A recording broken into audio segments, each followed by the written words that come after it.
আজকে আমি যে ঘটনাটি শেয়ার করছি সেটা আমার এক দাদির কাছ থেকে শোনা। ঘটনাটি আনুমানিক 70-80 বছর আগের। ঘটনার পটভূমি সিলেট জেলার কোনো একটা গ্রামে। ধরে নিই গ্রামের নাম অচিনপুর, আর যার সাথে ঘটনাটা ঘটেছে তার নাম আসগর আলী। আসগর আলীর বাবা ছিলেন অচিনপুর গ্রামের একজন সুনামধন্য মানুষ। আসগর আলীর বয়স যখন 10 বছর তখন তার বাবা মা মারা যান। ঘটনার শুরুর কিছু বছর পর থেকে আসগর আলী সাহেবের ছোটকাল থেকে মাছ ধরার খুব শখ। তিনি বড়শি দিয়ে নদী থেকে মাছ ধরতেন দূর দূরান্তে গিয়ে। একদিন তিনি তার বাড়ি থেকে 7-8 কিলোমিটার দূরে এক জায়গায় মাছ ধরার জন্য গেলেন, কিন্তু সেদিন কোনো মাছ ধরতে পারলেন না। তাই তিনি কিছুটা বিরক্ত হয়ে সন্ধ্যা নামার কিছু আগে বাড়ির উদ্দেশ্যে রওনা দেন। নদীর পার ধরে হাঁটছেন। কিছু দূর হাঁটার পর কারো কান্নার আওয়াজ শুনতে পান। তো তিনি কিসের কান্না বোঝার জন্য একটু সামনে যান। দেখতে পান একটা 12-13 বছরের মেয়ে মাটিতে বসে কান্না করছে। তখন তিনি জিজ্ঞাসা করেন, এই মেয়ে, তুমি কান্না করছো কেন? তখন ওই মেয়েটি বলে, আমি আমার বাড়ি ভুলে গেছি, এখন আমি কোথায় যাব? তখন তিনি জিজ্ঞাসা করেন, তোমার বাড়ি কোন গ্রামে? আমি তোমার বাড়ি পৌঁছে দেব। মেয়েটি কোনো কিছু বলতে পারল না, শুধু কান্না করছে। এই অবস্থা দেখে আসগর সাহেবের খুব মায়া হলো, তাই মেয়েটিকে তার বাড়িতে নিয়ে গেলেন। ভালোই দিন যাচ্ছে। মেয়েটি আসগর সাহেবের বাড়ির সব কাজকর্ম করে। এর মধ্যে মেয়েটির বয়স 16-17 বছর হয়ে গেল। তাই একদিন আসগর সাহেব মেয়েটিকে বিবাহ করলেন। ঘটনার শুরু এখান থেকে। একদিন পাশের গ্রামে একটা ঘটনা ঘটে। এক লোকের গরু হঠাৎ করে খুঁজে পাওয়া যাচ্ছে না। অনেক খোঁজাখুঁজির পর একটা টিলার ওপর গরুর মৃতদেহ পাওয়া যায়, এবং এটির দেহ কিছুটা বিভৎস ছিল। ঘাড় মটকানো এবং ঘাড়ের ওপর একটা কামড়ের দাগ, যেন কেউ একজন সব রক্ত চুষে খেয়েছে। এই অবস্থা দেখে গ্রামের সবাই কিছুটা আতঙ্কিত হয়ে গেল। তারা সবাই মনে মনে ভাবল, গ্রামে হয়তো কোনো হিংস্র জন্তু প্রবেশ করেছে। এরকম ভাবে চক্রাকারে ঘটনা ঘটছে তো ঘটছেই। 2-4 গ্রামের মাঝে আতঙ্ক ছড়িয়ে পড়ল। তাই সবাই এর সমাধান খুঁজতে লাগলো। অচিনপুর গ্রামের সবাই আসগর আলী সাহেবের বাড়িতে এলেন এটার ব্যাপারে পরামর্শ করার জন্য। তখন তিনি সবাইকে সান্ত্বনা দিয়ে বিদায় করলেন। কিছু লোক রয়ে গেল তার বাড়িতে, তাই তিনি খাতিরদারি করার জন্য তার অ্যাসিস্ট্যান্টকে পাঠালেন পান সুপারি আনার জন্য। অ্যাসিস্ট্যান্ট ঘরে এসে তার বউকে বললেন, ভাবি, পান সুপারি দেন। তখন ওই মহিলা তাকে বলে, ভাই, ঘরে তো সুপারি নাই। এই কথা শোনার পর তিনি ঘর থেকে বাইরে বেরিয়ে আসেন এবং সুপারি পাড়ার জন্য গাছের কাছাকাছি গেলেন। এমন সময় দেখলেন ওই মহিলা বিছানায় শুয়ে জানালা দিয়ে হাত বাড়িয়ে গাছ থেকে সুপারি পাড়ছেন। এই অবস্থা দেখে সে মারাত্মক ভয় পেয়ে যায় এবং ওই বাড়িতে আসা বন্ধ করে দেয়। এদিকে আসগর সাহেব তার অ্যাসিস্ট্যান্ট বাড়িতে না আসার কারণে একটু খোঁজ খবর নিলেন, অসুখ বিসুখ করলো কিনা। পরে যখন ওই অ্যাসিস্ট্যান্টের সাথে দেখা হয়ে যায়, জিজ্ঞাসা করেন, কি ব্যাপার, তুমি আমার বাড়িতে আসো না কেন? তখন আফসার আলী, সেই অ্যাসিস্ট্যান্ট, বললেন, কি বলবো ভাই, সেদিন ভাবিকে সুপারির কথা বললাম, তখন ভাবি বলেন ঘরে সুপারি নাই। তার কিছুক্ষণ পরে দেখি তিনি শুয়ে শুয়ে ঘর থেকে জানলা দিয়ে সুপারি পেরে নিয়ে আসছেন। এই অবস্থা দেখে আমি খুব ভয় পেয়ে যাই এবং আপনার বাড়িতে আসা বন্ধ করে দেই। এই কথা শোনার পর আসগর আলী সাহেব কিছুটা চিন্তায় পড়ে যান। তাই ঘটনার সত্যতা যাচাই করার জন্য পরীক্ষা চালাতে লাগলেন। আপনারা জানেন যে গ্রামের টয়লেটগুলো ঘর থেকে কিছুটা দূরে হয়। তো একদিন আসগর আলী রাতের বেলা হঠাৎ করে টয়লেটে গেলেন এবং ইচ্ছে করে বদনা নিয়ে যাননি। তাই তিনি টয়লেটে বসে তার বউকে উদ্দেশ্য করে বলেন, পানির বদনাটি দিতে। দেখতে পেলেন তার বউ ওয়াশরুমের দরজা দিয়ে হাত বাড়িয়ে ওনাকে বদনা দিয়ে গেছে। তিনি তড়িঘড়ি করে ওয়াশরুম থেকে বের হলেন, দেখলেন তার বউ বিছানায় শোয়া। তার মনের ভেতর একটা খটকা লাগলো। একটা মানুষের পক্ষে কোনো অবস্থায় সম্ভব নয় যে এত তাড়াতাড়ি বদনা দিয়ে পানি দেয়া এবং তাকে ক্রস করে আবার এসে শুয়ে পড়া। একটা মজার ব্যাপার হলো, তার ঘরে তখন পানি ছিল না এবং তিনি ওয়াশরুমে কিন্তু টয়লেট করার জন্য যাননি, জাস্ট পরীক্ষা করার জন্য গেছেন। আগের ঘটনা এবং পরের ঘটনা মিলে 2-2 4 হয়ে গেল। তাই আসগর আলী সাহেব এলাকার বড় ইমাম সাহেবের কাছে গেলেন এবং সমস্ত বিষয়টা শেয়ার করলেন। তখন ওই হুজুর বললেন, তোমার স্ত্রী আসলে কোনো মানুষ না, ওটা আসলে একটা রাক্ষসী। আর এটা থেকে পরিত্রাণ পাওয়ার একমাত্র উপায় গ্রামের শক্তিশালী পালোয়ান যুবকদের নিয়ে নৌকা সাজিয়ে একটা হাওরে গিয়ে তাকে ঘুমিয়ে রেখে ফেলে আসতে হবে। তখন আসগর আলী বলেন, হুজুর, আমার তো একটা মেয়েও আছে, এখন কি করা যায়? তখন হুজুর বলেন, ওকে সহ ফেলে আসতে হবে। তো হুজুর কিছু তাবিজ কবচ দিলেন, সেগুলো সাথে নিয়ে আসগর আলী সাহেব তার স্ত্রী কন্যা এবং পালোয়ান যুবকদের নিয়ে হাকালুকি হাওরের উদ্দেশ্যে রওনা দেন। হাওরের মাঝামাঝি জায়গায় একটা ছোট্ট দ্বীপের মতন পান এবং সবাই সেখানে বিশ্রাম নেন, খাওয়া দাওয়া করেন। একটা সময় যখন ওই রাক্ষসী ঘুমিয়ে পড়ে তখন সবাই নৌকায় ওঠে এবং শরীরের সমস্ত শক্তি দিয়ে নৌকা বাইতে থাকে।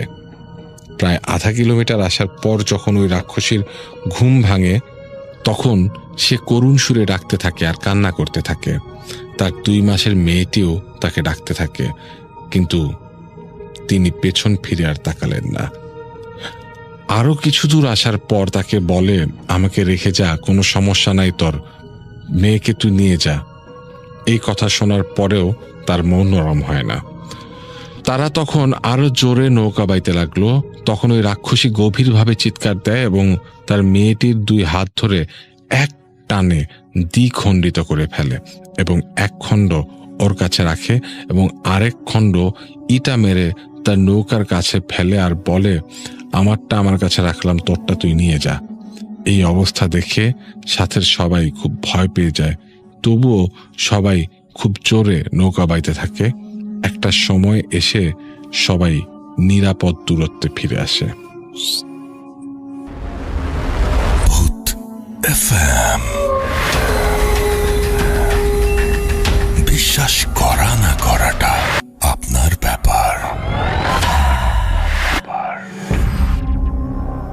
রাসেলাচির সাথে আর শুরু হয়ে গেল ভূত এফএম। আপনাদের সবাইকে স্বাগত জানাচ্ছি ভূত এফএমে আজকে, এবং যারা যেখানে আছেন আশা করছি যে আজকে যে স্টোরিগুলো আছে আমাদের কাছে সেগুলো শুনে আনন্দ পাবেন, ভালো লাগবে এবং এনজয় করবেন অনেক বেশি। তাই এখন যেটা করব সেটা হচ্ছে সরাসরি চলে যাব আমরা আমাদের প্রথম অতিথি হিসেবে আছেন আজকে আফনান ভাই, তার কাছে চলে যাব এবং তার কাছ থেকে একটা ঘটনা শুনে আসবো। আশা করছি যে এই ঘটনাটা আপনাদের অনেক বেশি ভালো লাগবে। চলুন শুরুতেই চলে যায় আফনান ভাইয়ের কাছে। প্রিয় লিসেনার্স, আসসালামু আলাইকুম। আমি আফনান, আশা করি সবাই ভালো আছেন, সুস্থ আছেন। আমাদের যে রেমিটেন্স যোদ্ধা ভাই এই ঘটনাটি পাঠিয়েছেন তার নাম অমিম। ওনার দেশের বাড়ি সাতক্ষীরার কালীগঞ্জ উপজেলায়। উনি বর্তমানে সৌদি আরবের একটি কাবাব হাউস নামে রেস্টুরেন্টে চাকরি করছেন। ঘটনাটি ঘটেছিল ওনার নানার সাথে 2004 সালে। ওনার নানার মুখ থেকে ঘটনাটি শুনেছিলেন। ওনার নানার নাম রুহুল আমিন, পেশায় একজন কৃষক। দিনটি ছিল শুক্রবার। রতনপুর নামে এক জায়গায় কয়েকটা গ্রাম মিলে বিকালে হাট বসত। ওখানে বিভিন্ন ধরনের জিনিসপত্র পাওয়া যেত। তো ওই দিন ওনার নানির কাছ থেকে বাজারের ব্যাগ নিয়ে, প্রয়োজনীয় টাকা এবং 2 ব্যাটারি একটা টর্চ লাইট নিয়ে বেরিয়ে পড়েন বাজারের উদ্দেশ্যে। বাজার শেষে মাছ কিনতে গিয়ে নানার চোখ আটকে যায় বড় 4 থেকে 5 কেজি ওজনের একটা রুই মাছের দিকে। দামাদামি করে মাছটি কিনে আসার পথে দেখা হয়ে যায় নানার এক বন্ধুর সাথে। তারপর চা খেতে খেতে আড্ডা দিতে দিতে বেজে যায় রাত 10টার মতো। তখনকার সময় এশার নামাজ পড়েই খাওয়া দাওয়া করে ওই গ্রামের ওই দিকে যারা বসবাস করতেন তারা ঘুমিয়ে পড়তেন। নানাদের বাড়ি থেকে বাজার 3 কিলোমিটার মতো দূরে। তখনও ওই এলাকায় বিদ্যুৎ পৌঁছায়নি। এক হাতে বাজারের ব্যাগ আর এক হাতে টর্চ লাইট নিয়ে টর্চের আলো ফেলতে ফেলতে উনি রওনা দিয়েছেন। তো উনি যেই হাতে টর্চ লাইট রেখেছেন ওই হাতেই আবার 2 আঙ্গুলের ভিতরে বিড়ি ধরিয়ে রেখেছেন। ওনার আবার বিড়ি খাওয়ার বদ অভ্যাস ছিল। তো বাড়ির পথে যেতে পর একটা বিশাল একতলা পরিত্যক্ত বাড়ি, মস্ত বড় একটা আম গাছ, অপর পাশে পুকুর। লোকমুখে ওই জায়গাটা নিয়ে অনেক কথাই শোনা যেত। তো নানু যখন ওই আম গাছের নিচে এসেছেন, গাছের উপর থেকে নারী পুরুষ মিশ্রিত গলায় কেউ বলে ওঠে, হ্যাঁ রে রুহুল আমিন, মাছটা দিয়ে যা। নানা ছিলেন বেজায় সাহসী একজন মানুষ। ওই কথায় পাত্তা না দিয়ে উনি কোনো কথাবার্তা ছাড়াই এবং কোনো সমস্যা ছাড়াই বাড়িতে চলে আসেন। নানা চিন্তা করেছেন যে বাহ, কি মজার আবদার, টাকা দিয়ে মাছ কিনলাম আর গাছের উপর থেকে এই মেছো পেতনিগুলো বলে যে মাছ দিয়ে যা। গ্রামের মানুষজন কিন্তু এই যে মাছ নিয়ে আসার সময় এই মেছোগুলো যে মাছ চায় এগুলো সম্পর্কে ওনারা খুব ভালো মতোই অবগত, তাই এগুলোতে পাত্তা দেওয়া যাবে না। আর একবার যদি দেয়া হয় তাহলে নাকি বারবার আসে, বারবার বিরক্ত করে। এই জন্য নানা চলে আসেন, প্রতিমধ্যে আর কোনো সমস্যা হয় নাই। কেটে যায় 1 সপ্তাহ। 1 সপ্তাহ পর একদিন, ওই দিন সন্ধ্যা হতে না হতেই আকাশ একদম কালো হয়ে আসে, মেঘে ছেয়ে যায়, হালকা হালকা বৃষ্টি হতে থাকে। নানা মাঠ থেকে এসে দেখে যে মামার গায়ে অনেক জ্বর। নানি মামার মাথায় পানি দিচ্ছে। নানি সন্ধ্যার আগে গরুগুলো মাঠ থেকে আনতে যেতে পারে, অন্ত মাঠে যে গরুগুলো বাঁধা থাকতো নানি সন্ধ্যার আগেই সেগুলো মাঠ থেকে নিয়ে আসতেন। যেহেতু উনি আনতে পারেন নাই, তাই নানা বেরিয়ে পড়েন মাঠ থেকে গরুগুলো আনতে। মাঠে গিয়ে নানা একে একে গরুগুলোর যে দড়ি সেগুলো উনি আলগা করে দিচ্ছেন। অর্থাৎ গরুগুলো কিন্তু একটা খুঁটা বলে এই জিনিসগুলো দিয়ে মাটির মধ্যে পুঁতে দেয়া থাকে। তো ওইগুলো যখন উঠিয়ে দেওয়া হয়, গরুগুলো কি করে একাই বাড়ির দিকে রওনা দিয়ে চলে আসে। তো নানা খেয়াল করেন যে ওনার যে কয়েকটা গরু ছিল এর মধ্যে একটা গরু কম। নানা গরুটাকে আশেপাশে খুঁজতে থাকেন, হয়তো বা কোনো কারণে অনেক নড়াচড়া করেছে, ওই খুঁটাটা নড়বড়ে হয়ে গেছে, মাটি থেকে উঠে গেছে, আশেপাশে হয়তো বা চলে গেছে। তো উনি গরুটাকে তো খুঁজছেন। তো নানা আফসা আফসা দেখতে পান গরুটি মাঠের শেষে একটি ধান খেতে ফসল খাচ্ছে। নানা চিন্তা করেন, আরে কার খেতে ঢুকে গেল, আরেকজনের খেতে ঢুকে ফসল খাচ্ছে, বিষয়টা তো ভালো না। নানা তাড়াতাড়ি করে গরুর কাছে যাওয়ার চেষ্টা করছেন। তো গরুটার কাছে যেতেই গরুটা পাশে থাকা বাঁশবাগানের ভিতর ঢুকে যায়। তো নানাও গরুর পেছনে খুঁজতে খুঁজতে ওই বাঁশবাগানের মাঝ বরাবর চলে গিয়েছেন, কিন্তু গরুটাকে কোথাও দেখতে পাচ্ছেন না। ওই সময় হঠাৎ পেছন থেকে সেই নারী পুরুষ মিশ্রিত কণ্ঠে বলে ওঠে, হ্যাঁ রে রুহুল আমিন, সেদিন তো তোর কাছে মাছ চেয়েছিলাম, তুই দিস নাই। আজকে তোর গরুকে দিয়ে ফাঁদ পেতে তোকে এখানে নিয়ে আসছি। এখন তো আমি সেই প্রতিশোধটা নেব রে, তুই আমাকে অপমান করছিলি সেই দিন। এই কথা শোনার পর নানা পেছন দিকে তাকিয়ে দেখেন বিভৎস এক চেহারার অবয়ব। চোখের যেই জায়গাটা, অর্থাৎ চোখের যে অংশটা, সেখানে কিছুই নাই, ওই জায়গাটা সাদা, আর অবয়বটার কোনো নাকও নাই। জিহ্বাটা এত বড় যে বুক বরাবর ঝুলে আছে, আর জিহ্বাটা সাপের মতো লকলক করছে, নড়াচড়া করছে। সাপ যদি নিচের দিকে ঝুলিয়ে দেয়া যায়, লেজ ধরে থাকা যায়, সাপ যেভাবে মাথা শরীর বিভিন্নভাবে আঁকাবাঁকা করে নাড়ানোর চেষ্টা করে, ওই রকম তার জিভটা লকলক করছে, নড়াচড়া করছে। আর এই অবয়বটার শরীরে মাছের গায়ে যেরকম আঁশ থাকে, এরকম মনে হচ্ছে আঁশ রয়েছে। এই দৃশ্য দেখে ভয়ে নানার সারা শরীর বরফের মতো জমে গিয়েছে, এমন একটা অবস্থা হয়। নানা তখন একটু ভীত কণ্ঠেই বলে ওঠে, এই তুই কে, আর আমার কেনা মাছ আমি তোকে কেন দেব? এই বলে উনি উল্টো দিকে ঘুরিয়ে মানে দিক বিদিক জ্ঞান শূন্য হয়ে দৌড়াতে শুরু করেছেন। বাঁশঝাড়টা বেশি বড় ছিল না, একদম ছোট একটা বাঁশঝাড় ছিল, হালকা পাতলা বাঁশটাস ছিল আর কি। তো পেছন থেকে বিকট হাসির আওয়াজ শোনা যাচ্ছে। তো দৌড়াতে দৌড়াতে নানা কিছু একটার সাথে হোঁচট খেয়ে পড়ে যান। এরপর ওনার কিছু মনে নাই। ওনার যখন জ্ঞান ফিরেছে তখন উনি দেখেন যে দিনের বেলা, উনি কিন্তু গিয়েছিলেন সন্ধ্যার দিকে, দিনের বেলা অর্থাৎ পরের দিন ওনার জ্ঞান ফিরেছে, আর উনি নিজের বাড়িতে শুয়ে আছেন। উনি নানিকে জিজ্ঞেস করেন যে হয়েছিলটা কি। তখন নানি বলেন যে এই গরুগুলো আনতে যাওয়ার পর ওনার আসতে দেরি হচ্ছিল দেখে উনি লোকজন নিয়ে বের হয়েছেন, আর আশেপাশে খোঁজাখুঁজি করতে করতে করতে করতে তখন ওই বাঁশবাগানের দিকে, মানে ধান ক্ষেতের যেই পাশে বাঁশবাগান রয়েছে ওই দিকে নাকি ওনার একটা গোংরানের আওয়াজ শুনেছিলেন। ওই দিকে যাওয়ার পরই মূলত নানাকে অজ্ঞান অবস্থায় পড়ে থাকতে দেখেন। এরপর তো ধরাধরি করে তাকে বাড়িতে নিয়ে আসা হয়।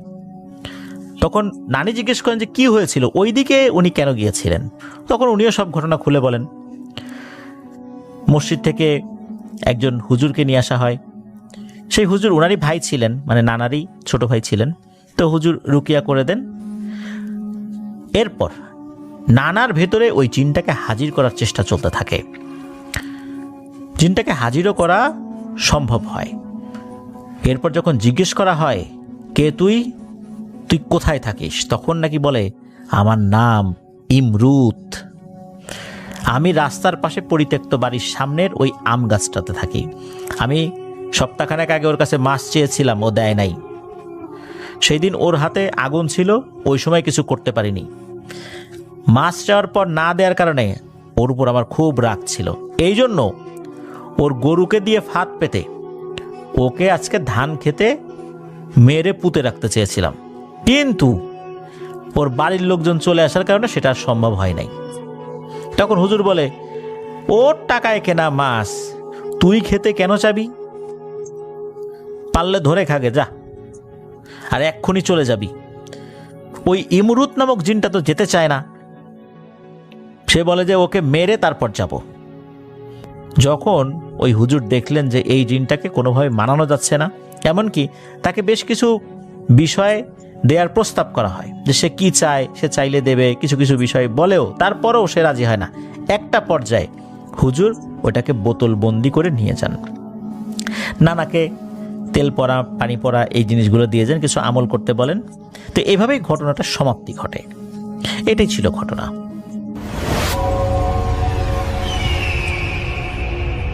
আমরা চলে যাব আমাদের পরবর্তী অতিথির কাছে। আপনার নামটা প্লিজ একটু বলবেন, আপনি কোথা থেকে এসেছেন সেটা বলবেন, তারপরে আপনার ঘটনায় যাব। আসসালামু আলাইকুম বাসির ভাই, আমার নাম সিয়াম, আমি ধানমন্ডি জিগাতলা থেকে এসেছি। শুনি আপনার ঘটনা। আমার যে ঘটনাটা, এটা আমার গ্রামের বাড়ি। আমার জ্যাঠাতো বোনের শাশুড়ির সাথে কথা। আমার গ্রামের বাড়ি হচ্ছে নোয়াখালী কবিরহাট উপজেলায়, কালামুন্সি ওইখানে। তো ঘটনা ওইখানেই ঘটে। আমাদের বর্তমান যে দাদু বাড়ি আছে সেখানে আমার জ্যাঠাতো বোনের শাশুড়িরা থাকতো আগে। তো ঘটনাটা বেশ কিছুদিন আগের ঘটনা। এক সকালে আমার জ্যাঠাতো বোনের শাশুড়ি উঠানে গোবর রোদ দেয়। তো এটার কারণে আমার বাবার বোন, মানে আমার ফুফু, সে তাকে বকা দেয়।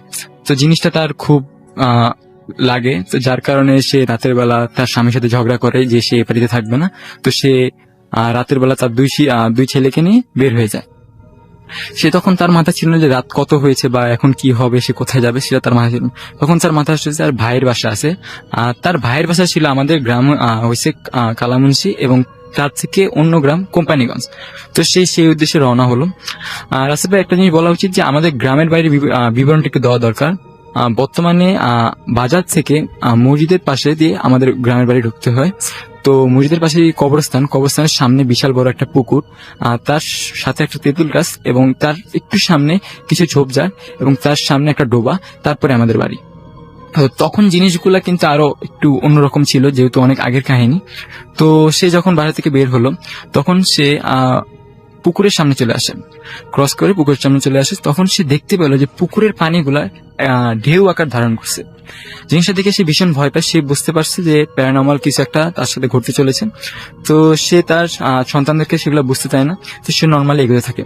তো নর্মালি রাসেল ভাই, এখন আমাদের যে দাদু বাড়ির রাস্তা সেটা বাজার দিয়ে উঠছে, কিন্তু আগে সেটা ছিল না। আগে কবরস্থানের পিছন দিয়ে বাজারে উঠতে হতো। তো সে সেই উদ্দেশ্যে কবরস্থানের পিছন দিয়ে যাচ্ছিল। তখন সে দেখলো কবরস্থানের সামনে সাদা কাপড় পরা খুব বয়স্ক একজন বুড়ি দাঁড়িয়ে আছে। সে জিজ্ঞেস করলো যে মা, তুমি কি বাজারে যাবা বা অন্য কোথাও যাবা? উনি বললেন, হ্যাঁ আমি ওখানে যাবো, তাহলে আমরা একসাথে যাই। তো ওই সাদা কাপড় পরা বুড়ির সাথে তারা এগোতে থাকলো। বাজার পর্যন্ত যখন তারা আসলো, তখন সে একবার পিছিয়ে তাকালো, দেখলো যে বুড়ি আছে কিনা। সে দেখলো যে বুড়ি কিন্তু নাই, কিন্তু কিছুক্ষণ আগেই তার সাথে বুড়িটা ছিল। জিনিসটা দেখে সে আরো ভয় পেয়ে যায়।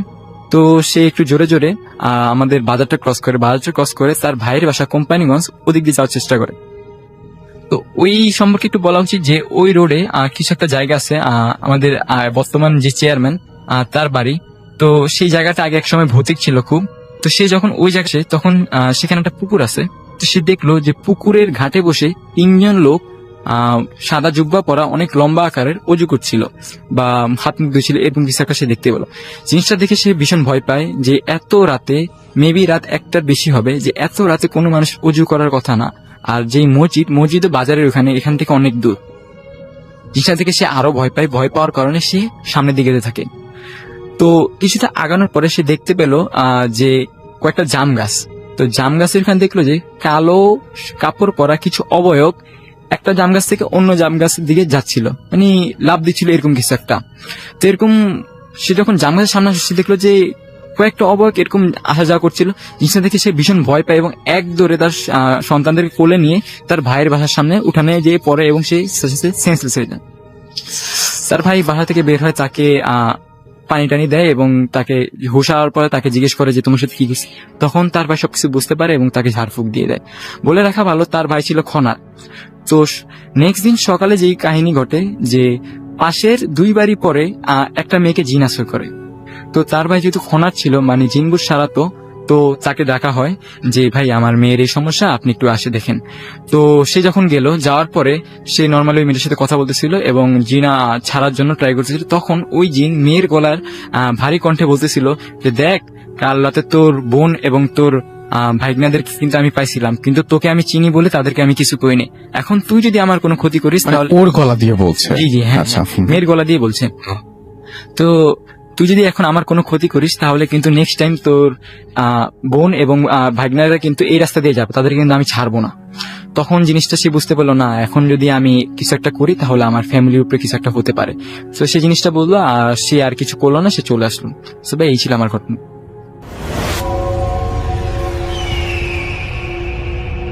আরো একবার আপনাদের সবাইকে স্বাগত জানাচ্ছি। আমি রাসেল। আশা করছি আপনারা সবাই ভালো আছেন, ভালোর তলে আছেন। আমিও ভালো আছি আর ভালোর তলেই আছি। এবার দ্বিতীয় অডিও ক্লিপে যাব। আশা করছি প্রথম থেকে শেষ পর্যন্ত শুনবেন এবং ভালো লাগবে আপনাদের। চলুন শুরু করা যাক।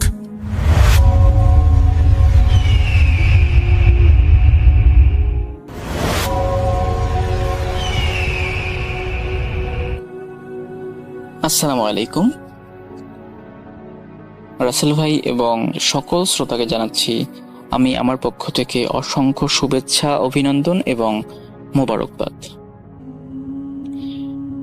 প্রথমেই আমি আমার পরিচয় পর্ব শেষ করে তারপরে আমি আমার ঘটনায় যাব।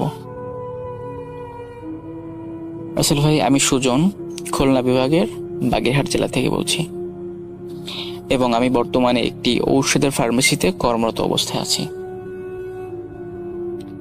প্রিয় লিসেনার্স, আজকে আমি যে ঘটনাটি শেয়ার করতে চলেছি, এই ঘটনাটি আমার একটা ফ্রেন্ডের কাছ থেকে শোনা এবং ঘটনাটি ঘটেছে আমার ওই ফ্রেন্ডের বাসার কাছের একটা বড় ভাইয়ের সাথে। তো আমি কথা না বাড়িয়ে আমি সরাসরি ঘটনায় চলে যাচ্ছি। ঘটনাটি যার সাথে ঘটে সেই বড় ভাইয়ের নাম সফিউল্লাহ ভাই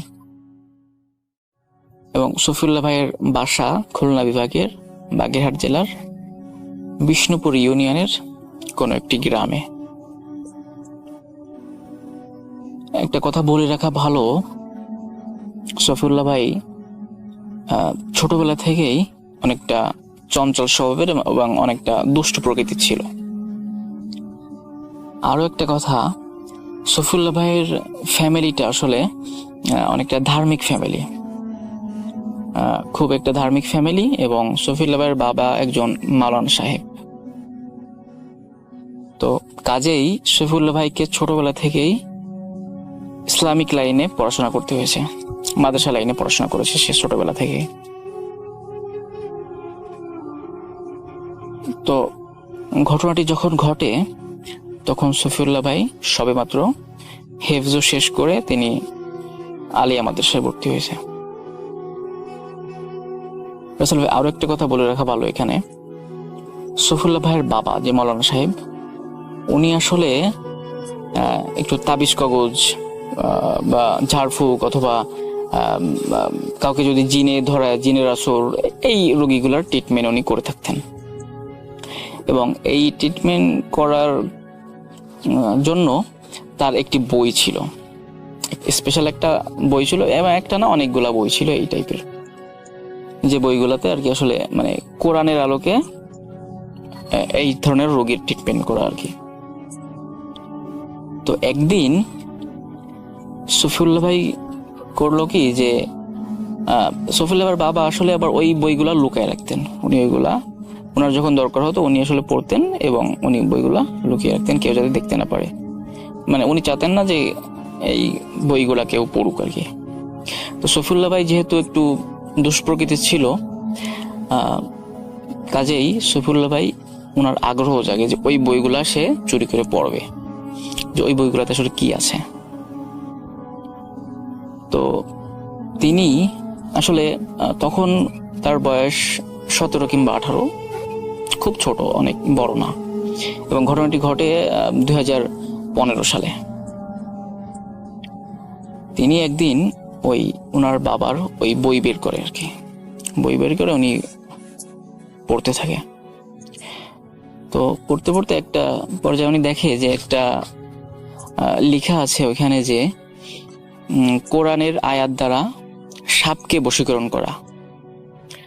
হ্যাঁ, মানে ওইখানে লেখা আছে যে এই মানে একটা আয়াত আছে, ওই আয়াতটা যদি সাপের সামনে গিয়ে পড়া হয় তা সাপ নিস্তেজ হয়ে যাবে, সাপ বশীকরণ হয়ে যাবে আর কি, এরকম একটা লেখা ছিল আর কি। উনি যখন বইটা দেখলেন তখন আর কি এরকমটা লেখা।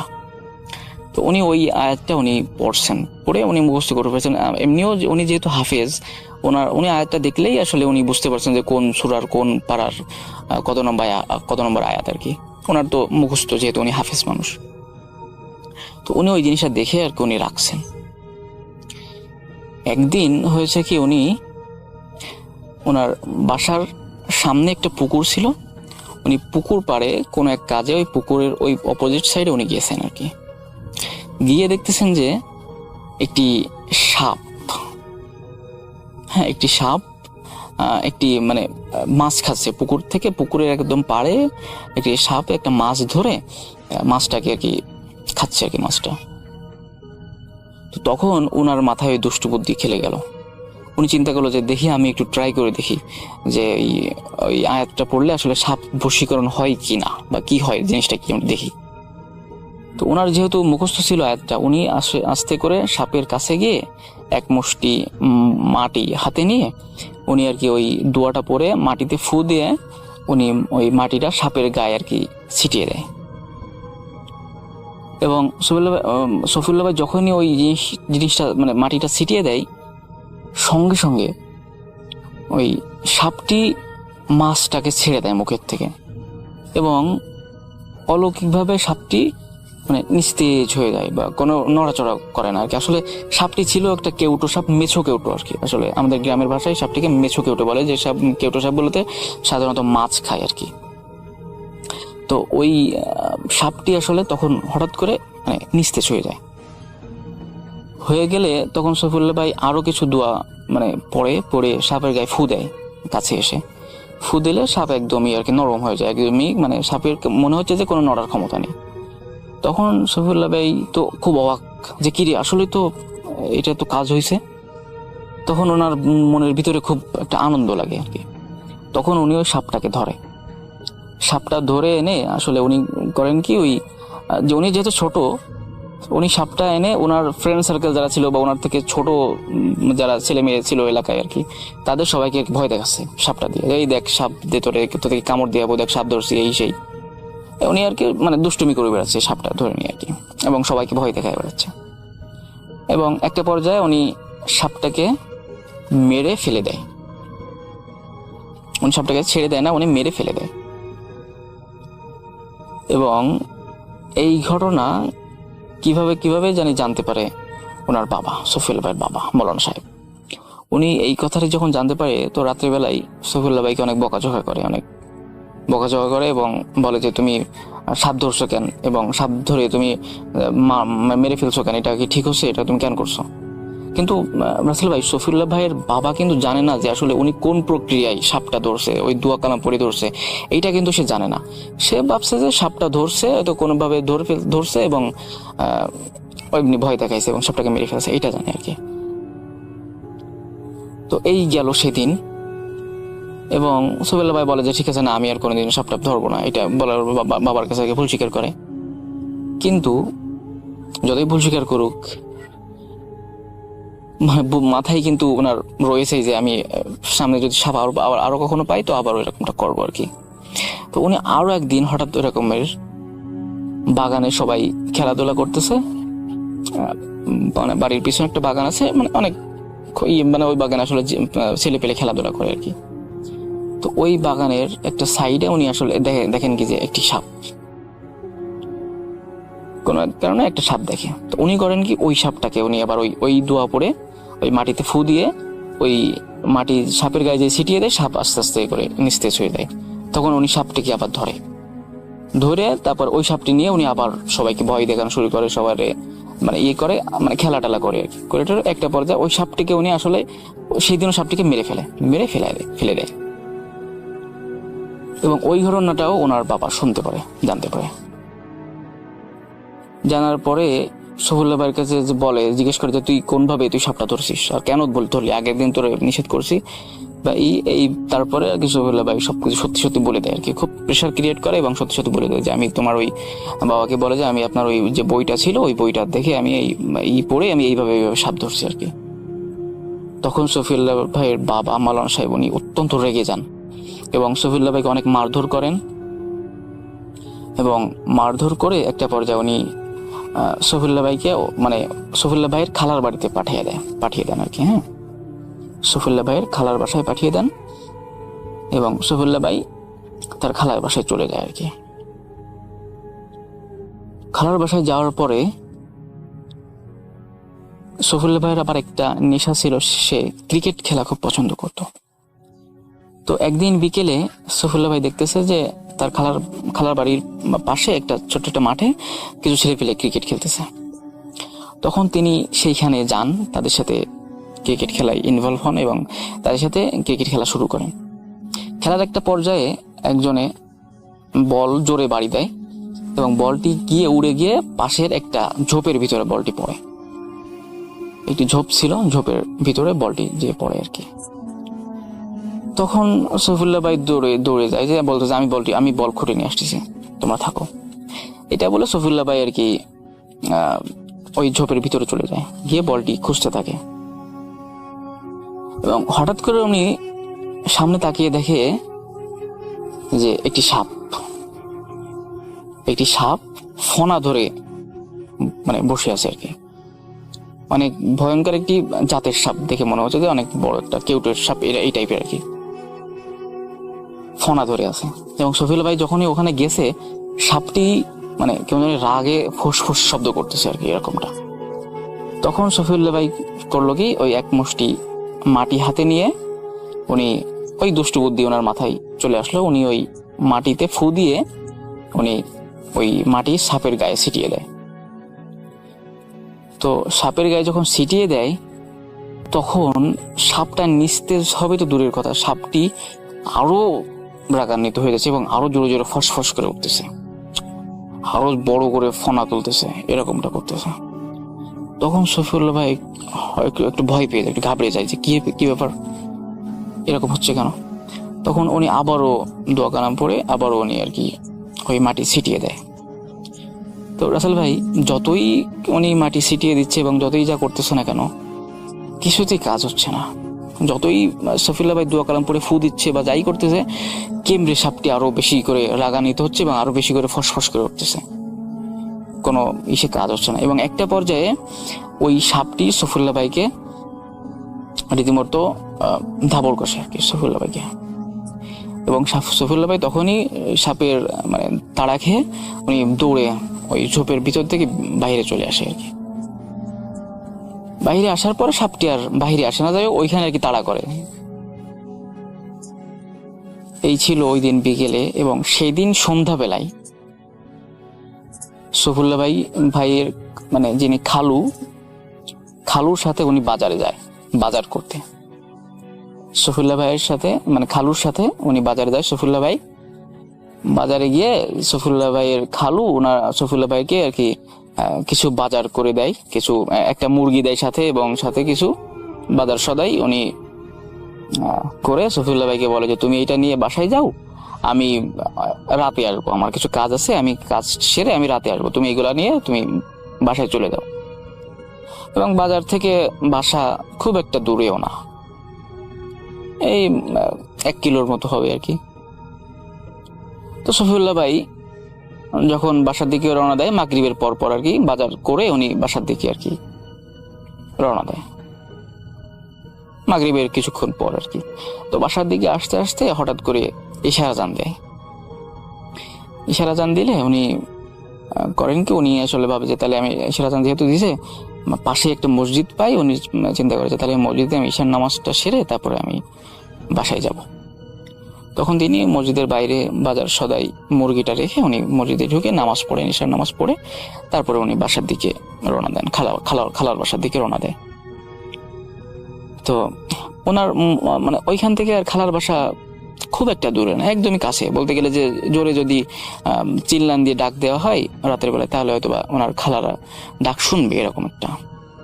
তো মসজিদ থেকে উনি যখন বাহিরে বের হয়ে উনি বাসার দিকে যখন রওনা দিচ্ছেন, তখন আসলে মানে এমন একটা জায়গা আছে ওইখানে অনেকগুলা মানে একটু বাগান টাইপের, একটা বাগানের ভিতর দিয়ে আর কি যেতে হয় আর কি ওনার খালার বাসায়, একটা বাগান, এবং ওইখানে আশেপাশে ঘর বাড়িও নেই, একটু দূরে আর কি তার খালাদের আর কি বাড়ি, আশেপাশে বাড়ি ঘরও তেমন একটা নেই, দূর থেকে দেখা যাচ্ছে যে ওই যে আমার খালার বাসা, এবং জায়গাটা একটু বাগান টাইপের, একটু ঝোপঝাড় এরকম আর কি।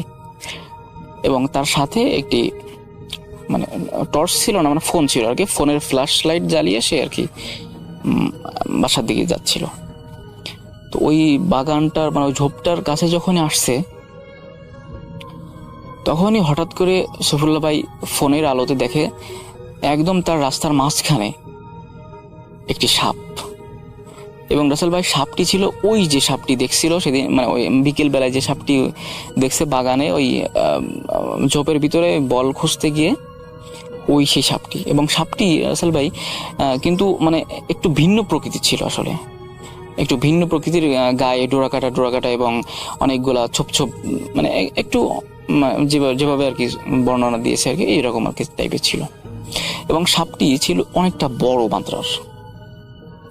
তো ওই সাপটি হঠাৎ করে দেখে সফিউল্লাহ ভাই তার সামনে, একদম রাস্তার ঠিক মাঝখানে।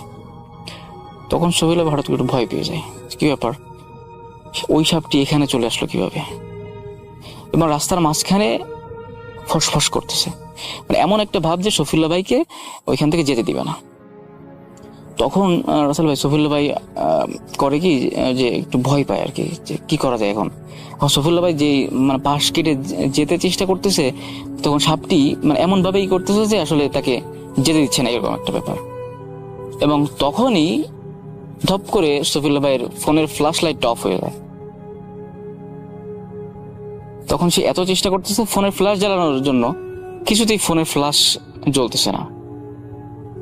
এবং মানে দেখলো কি ফোনের ফ্ল্যাশ লাইট জ্বালাতে গিয়ে ফোনটাই বন্ধ হয়ে গেল।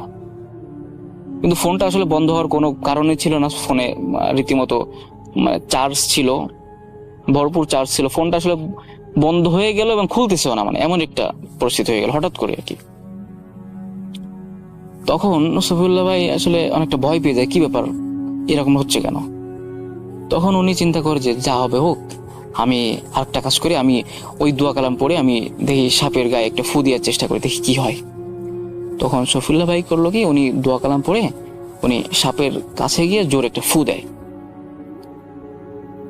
আসলে ফু দেওয়ার সাথে সাথে সাপটি মনে হলো যে মানে অনেক রাগে গড়গড় করে উঠে বড় হয়ে যাচ্ছে, কেমড়ে সাপটি অনেক বড় হয়ে যাচ্ছে। এবং তখন মোটামুটি দেখা যাচ্ছিল একটু দূর থেকে মনে করেন যে মানে কারেন্টের একটি শলক আর কি আসতেছিল, কারেন্টের আলো আসতেছিল, এবং সেই আলোতে দেখা যাচ্ছিল যে আপসা করে দেখা যাচ্ছিল, এবং কিছু চাঁদের আলো ছিল। এতে সে দেখতেছে যে সাপটি বড় হয়ে যাচ্ছে। এবং আসলে ভাই একটা পর্যায়ে তিনি দেখে যে সাপটি এতটা বড় হয়ে গেছে যে তার থেকেও অনেক বড়, মানে অনেক বড় হয়ে গেছে সাপটি। এরকম বড় হওয়া মানে কোনো একটা সাপের পক্ষে সম্ভব না। এবং তখন সে প্রচন্ড ভয় পায়, সফিউল্লাহ ভাই ভয় পেয়ে ওইখান থেকে দৌড় দেয়। দৌড় দিলে মানে সে লক্ষ্য করে যে সে আসলে এত জোর দৌড়ানোর চেষ্টা করছে, সে দৌড়তে পারতেছে না, এবং চিৎকার দেওয়ার চেষ্টা করতেছে, খালাকে ডাকার চেষ্টা করতেছে। রাসেল ভাই তার মুখ দিয়ে একটা শব্দ বেরোচ্ছে না, কিছুতেই সে চিল্লাতে পারতেছে না, সে চিল্লানোর চেষ্টা করছে কিন্তু মানে মুখ দিয়ে তার কোনো স্বর বেরোচ্ছে না, সাউন্ড বেরোচ্ছে না। এবং সে প্রচন্ড ভয় পায় এবং খুব জোর চেঁচামেচি করার চেষ্টা করে, কিন্তু রাসেল ভাই কোনো কাজ হচ্ছিল না। এবং তাৎক্ষণিক সে দোয়া কালাম পড়া শুরু করে। এবং রাসেল ভাই সাপটি কিন্তু আসলে এতটা ভয়ঙ্কর হয়ে যায়, একটা পর্যায়ে সে পিছন দিক তাকে লক্ষ্য করে যে মানে সাপটি আসলে মানে সাপ না, কেমন জানি একটা মানুষের অভাবের মতো আর কি, অনেক ভয়ঙ্কর একটা চেহারা এরকম হয়ে যায়। এবং সে দোয়া কালাম পড়তে শুরু করে, আয়াতুল কুরসি পড়তে শুরু করে, এবং তখন সে দেখে যে সে দৌড় দিতে পারে। আয়াতুল কুরসি যখনই পড়ে তখন সে দৌড় দিতে পারে। একটু আগে কিন্তু তার পা অবশ হয়ে গেছিল, কিছুতেই সে নড়তেই পারতেছিল না জায়গা থেকে। আয়াতুল কুরসি পড়ার সাথে সাথে সে তার পাও ছুটে যায় এবং সে দৌড় দেয় ওখান থেকে। বাজার সদাই সে ফেলে দৌড় দেয়, চিৎকার দিতে দিতে দৌড় দেয় বাসার দিকে। এবং দৌড়াতে দৌড়াতে বাসায় গিয়ে উনি সেন্সলেস হয়ে পড়ে যান। এবং তার চিৎকার শুনে তার খালা বাসায় ছিল, খালা তো ভাই বোন তারা বাসায় ছিল, তারা দৌড়ে বের হয়ে আসে এবং দেখে যে সফিউল্লাহ ভাই উঠোনে এসে পড়ে গেছে। এবং তখন সফিউল্লাহ ভাইকে তার খালা ধরে তোলে এবং তার খালা অনেক টুকটাক দোয়া পড়ে সফিউল্লাহ ভাইকে একটু ফু দেয়, একটু পানি পড়ে পানি সফিউল্লাহ ভাইয়ের মুখে ছিটিয়ে দেয় এবং সঙ্গে সঙ্গে সফিউল্লাহ ভাইয়ের জ্ঞান ফিরে আসে। জ্ঞান ফিরে আসলে সফিউল্লাহ ভাইকে জিজ্ঞেস করে তোমার কি হয়েছে। তখন সফিউল্লাহ ভাই আর কি সব ঘটনা খুলে বলে এবং বলে যে আমি বাজার সদা ওইখানে ফেলে রেখে আসছি। তখন সফিউল্লাহ ভাইয়ের খালা এবং খালাতো ভাই এবং সফিউল্লাহ ভাই নিজেও সাথে যান, গিয়ে ওইখানে গিয়ে দেখে আসলে কিচ্ছু নেই। এবং একটা মজার বিষয় রাসেল ভাই দেখে যে মুরগিটা পড়ে আছে, কিন্তু মুরগিটার গলাটা ছিঁড়া। বাজার সদাই পড়ে আছে এবং মুরগিটা পড়ে আছে, মনে হচ্ছে যে দেখলে মনে হচ্ছে যে মুরগির গলাটা কেউ টেনে ছিঁড়ে ফেলছে এরকমটা। রাসেল ভাই আসলে ওনারা অবাক হয় যে যদি এটা কোনো শেয়ালে করে বা কোনো কুকুরে করে বা কোনো কিছুতে করে তাহলে তো আসলে মাথাটা তো নিয়ে যাবে বা শরীরটা খাবে, আসলে মাথাটা ছিঁড়ে ওই অবস্থায় ফেলা ওই রাস্তার পরেই ফেলানো আর কি পড়ে আছে। তো তারা অবাক হয়, তারা ওইখান থেকে মুরগিটা নিয়ে ফেলে দেয়, মুরগিটা বাসায় নেই না, বাজারগুলা নিয়ে বাজার সদাই নিয়ে বাসায় চলে আসে।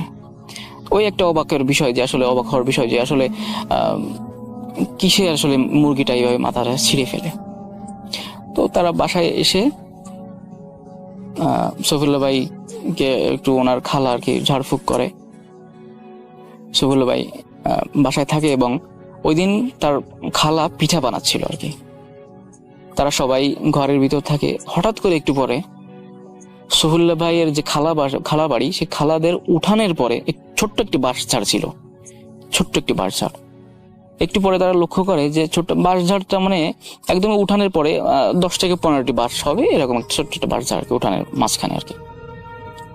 ওই বাঁশঝাড়টা প্রচন্ড আকারে কেউ জানি ঝাঁকাচ্ছে, বাঁশঝাড় ধরে প্রচন্ড জোরে নড়তেছে বাঁশঝাড়টা।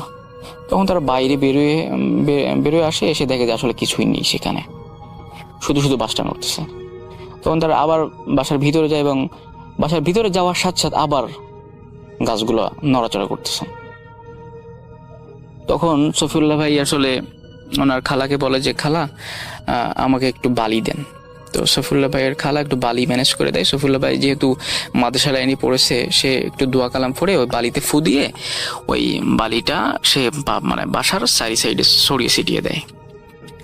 তারপরে আর আসলে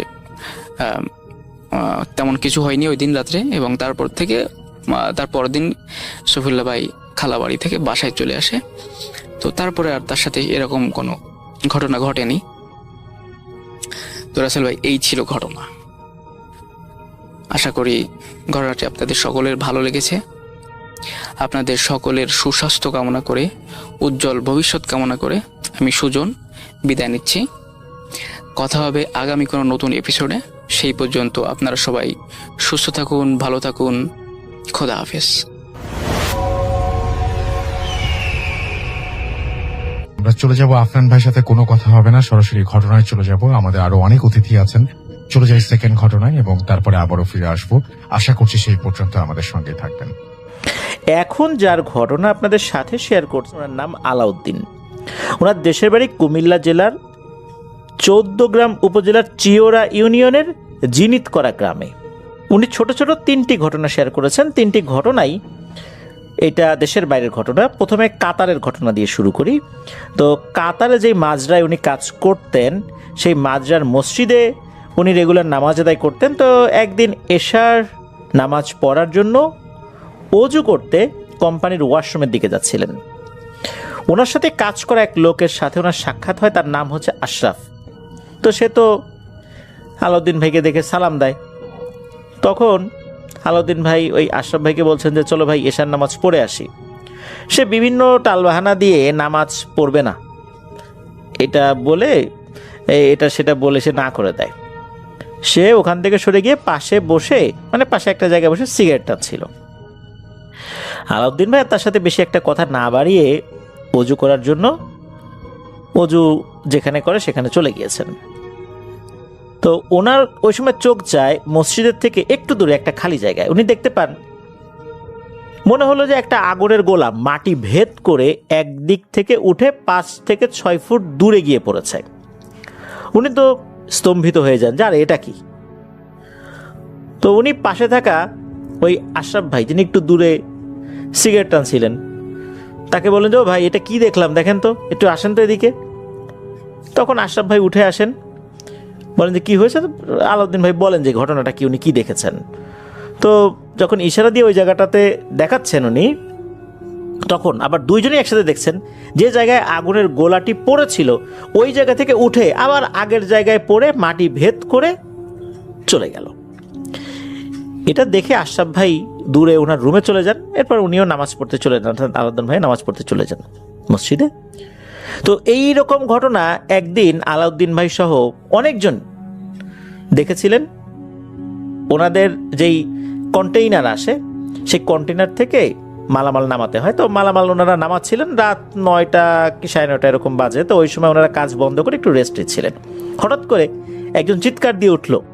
তো তার এরকম চিৎকারের কারণ জানতে চাইলে তিনি বলেন যে উনি যখন রেস্ট করছিলেন তখন আকাশের দিকে তাকিয়েছেন, তাকিয়ে দেখতে পান বড় বড় কয়েকটা আগুনের গোলা পূর্ব পাশ থেকে এসে পশ্চিম দিকে গিয়ে গায়েব হয়ে গেল। আবার পশ্চিম দিক থেকে আরো কয়েকটা আগুনের গোলা এসে পূর্ব দিকে গিয়ে পড়ল। এগুলো এত বড় যে মনে হয় যে 10 জন মানুষকে একসাথে ওই আগুনের গোলার ভিতরে ঢুকিয়ে দেওয়া যাবে, এত বড় একটা বল আকৃতির এই আগুনের গোলা। তো ওই সময়ে আরো কয়েকজন কিন্তু এটা দেখেছিলেন। তখন অনেকেই ভয় পেয়েছিলেন। আর যেই লোকটা প্রথমে দেখেছিল উনি ভয়ে ওই দিন আর কোনো কাজই করেন নাই রাতের বেলা। তো এই তো গেল একটা ঘটনা। এবার আসি দ্বিতীয় ঘটনাতে। তো এই ঘটনাটি ওনার সাথেই ঘটেছিল, এটাও কাতারেই। রাত তখন 12টার মতো বাজে আর কি। তো উনি ঘুম থেকে উঠে ওয়াশরুমে গিয়েছেন। তো ওয়াশরুমে যাওয়ার জন্য আসলে বের হয়েছেন। ওয়াশরুমে যেতে যেতে ওয়াশরুমের কাছে গিয়ে মনে হলো যে না থাক, আমি আমার রুমের পেছনে যাই। উনি জল বিয়োগ করবেন আর কি। তো পুরো এলাকাটা একদম ঠান্ডা, একটা মানুষও বাইরে নাই, সবাই ঘুমিয়ে পড়েছেন, এমন একটা অবস্থা। কিছুটা ভয় মনে মনে কাজ করছিল আর কি। তো উনি রুমের পেছনে গিয়ে জল বিয়োগ করতে বসেছেন।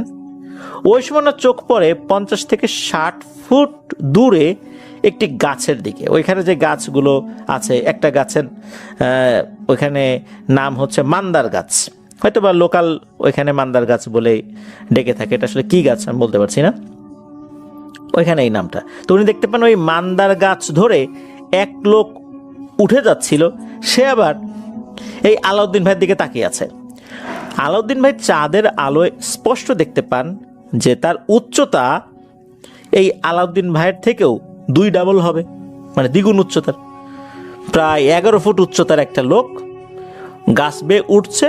ওঠার সময় কি মনে করে বুঝতে পেরেছে এখানে একজন লোক বসা আছে, তার দিকে তাকিয়ে আছে, অর্থাৎ আলাউদ্দিন ভাইয়ের দিকে তাকিয়ে আছে। তার পরনে মনে হলো একটা কালো টাইপের জামা, এমনটাই মনে হচ্ছিল। আর তার শরীর দিয়ে কোনো একটা আলো বের হচ্ছিল। তো সে কিন্তু এক দৃষ্টিতে আলাউদ্দিন ভাইকে দেখছে, কিন্তু কাছে আসছে না। তবে ওই লোকটা দেখতে নাকি অনেকটাই ভয়ঙ্কর ছিল। দ্রুত আলাউদ্দিন ভাই তখন কাজ শেষ করে রুমে গিয়ে বসে পড়েন। তবে তাড়াহুড়ো করে যাওয়ার সময় উনি পায়ে ব্যথা পেয়েছিলেন। তবে আল্লাহর রহমতে এটা নিয়ে আর কোনো সমস্যা ওনার হয়নি। এবার আসি ওনার পাঠানোর শেষ ঘটনায়। একদিন উনি মাগরিবের নামাজ পড়ে রুমে এসে বিশ্রাম নিচ্ছিলেন। তো ওনাদের মসজিদে একজন সবসময় আজান দেয়, যার নাম হচ্ছে শাহ আলম। তিনি এই আলাউদ্দিন ভাই রুমে এসে বলছেন যে আমার তো শরীর ভালো লাগছে না, আমি মসজিদে নাও যেতে পারি, তুমি একটু এশার আজানটা দিয়ে দিও।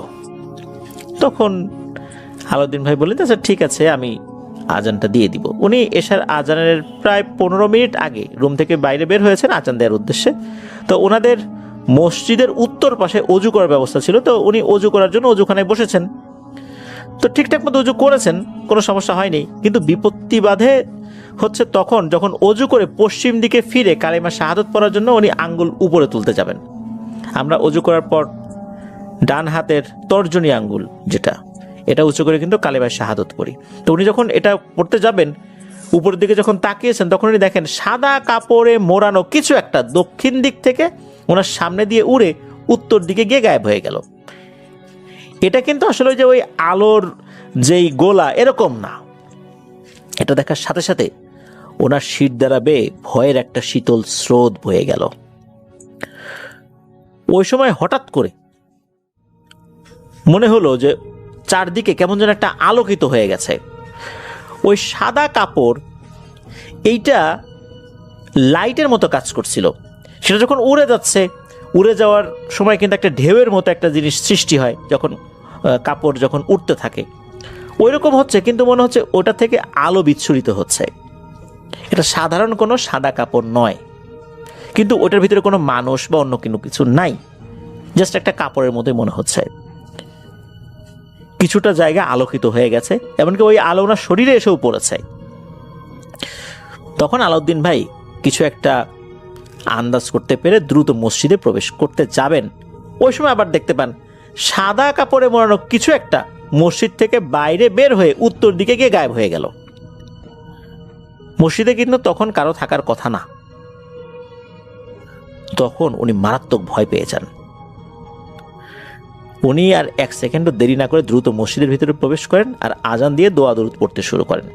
দোয়া দরুদ পড়ে নিজেকে একটু হালকা মনে করেন। তো এশার নামাজ পড়ে উনি একটু কোরআন তেলাওয়াত করতে বসেছেন। তো অনেকক্ষণ ধরে উনি কোরআন তেলাওয়াত করছিলেন। রাত বেজে গেছে প্রায় 9টা। একটু আগে ওনার সাথে কিছু অস্বাভাবিক ঘটনা ঘটেছিল, উনি অনেকটাই ভুলে গিয়েছেন, এমন একটা অবস্থা। তো উনি মসজিদ থেকে বাইরে বের হয়েছেন।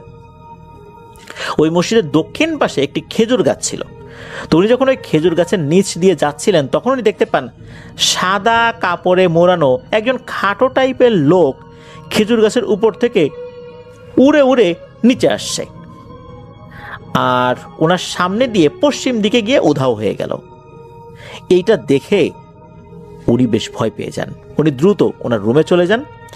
তো কাতারে এই যেই 3টা ঘটনা যেটা উনি মোটামুটি দেখেছিলেন, তো এই ঘটনাগুলো সাধারণত বিদেশের ক্ষেত্রে, বিশেষ করে সৌদি আরবে এই ধরনের ঘটনা নির্জন জায়গাগুলোতে ঘটে। আসলে সৌদি আরব আয়তনে বিশাল একটা দেশ, সেই অনুযায়ী তাদের লোক সংখ্যা কম।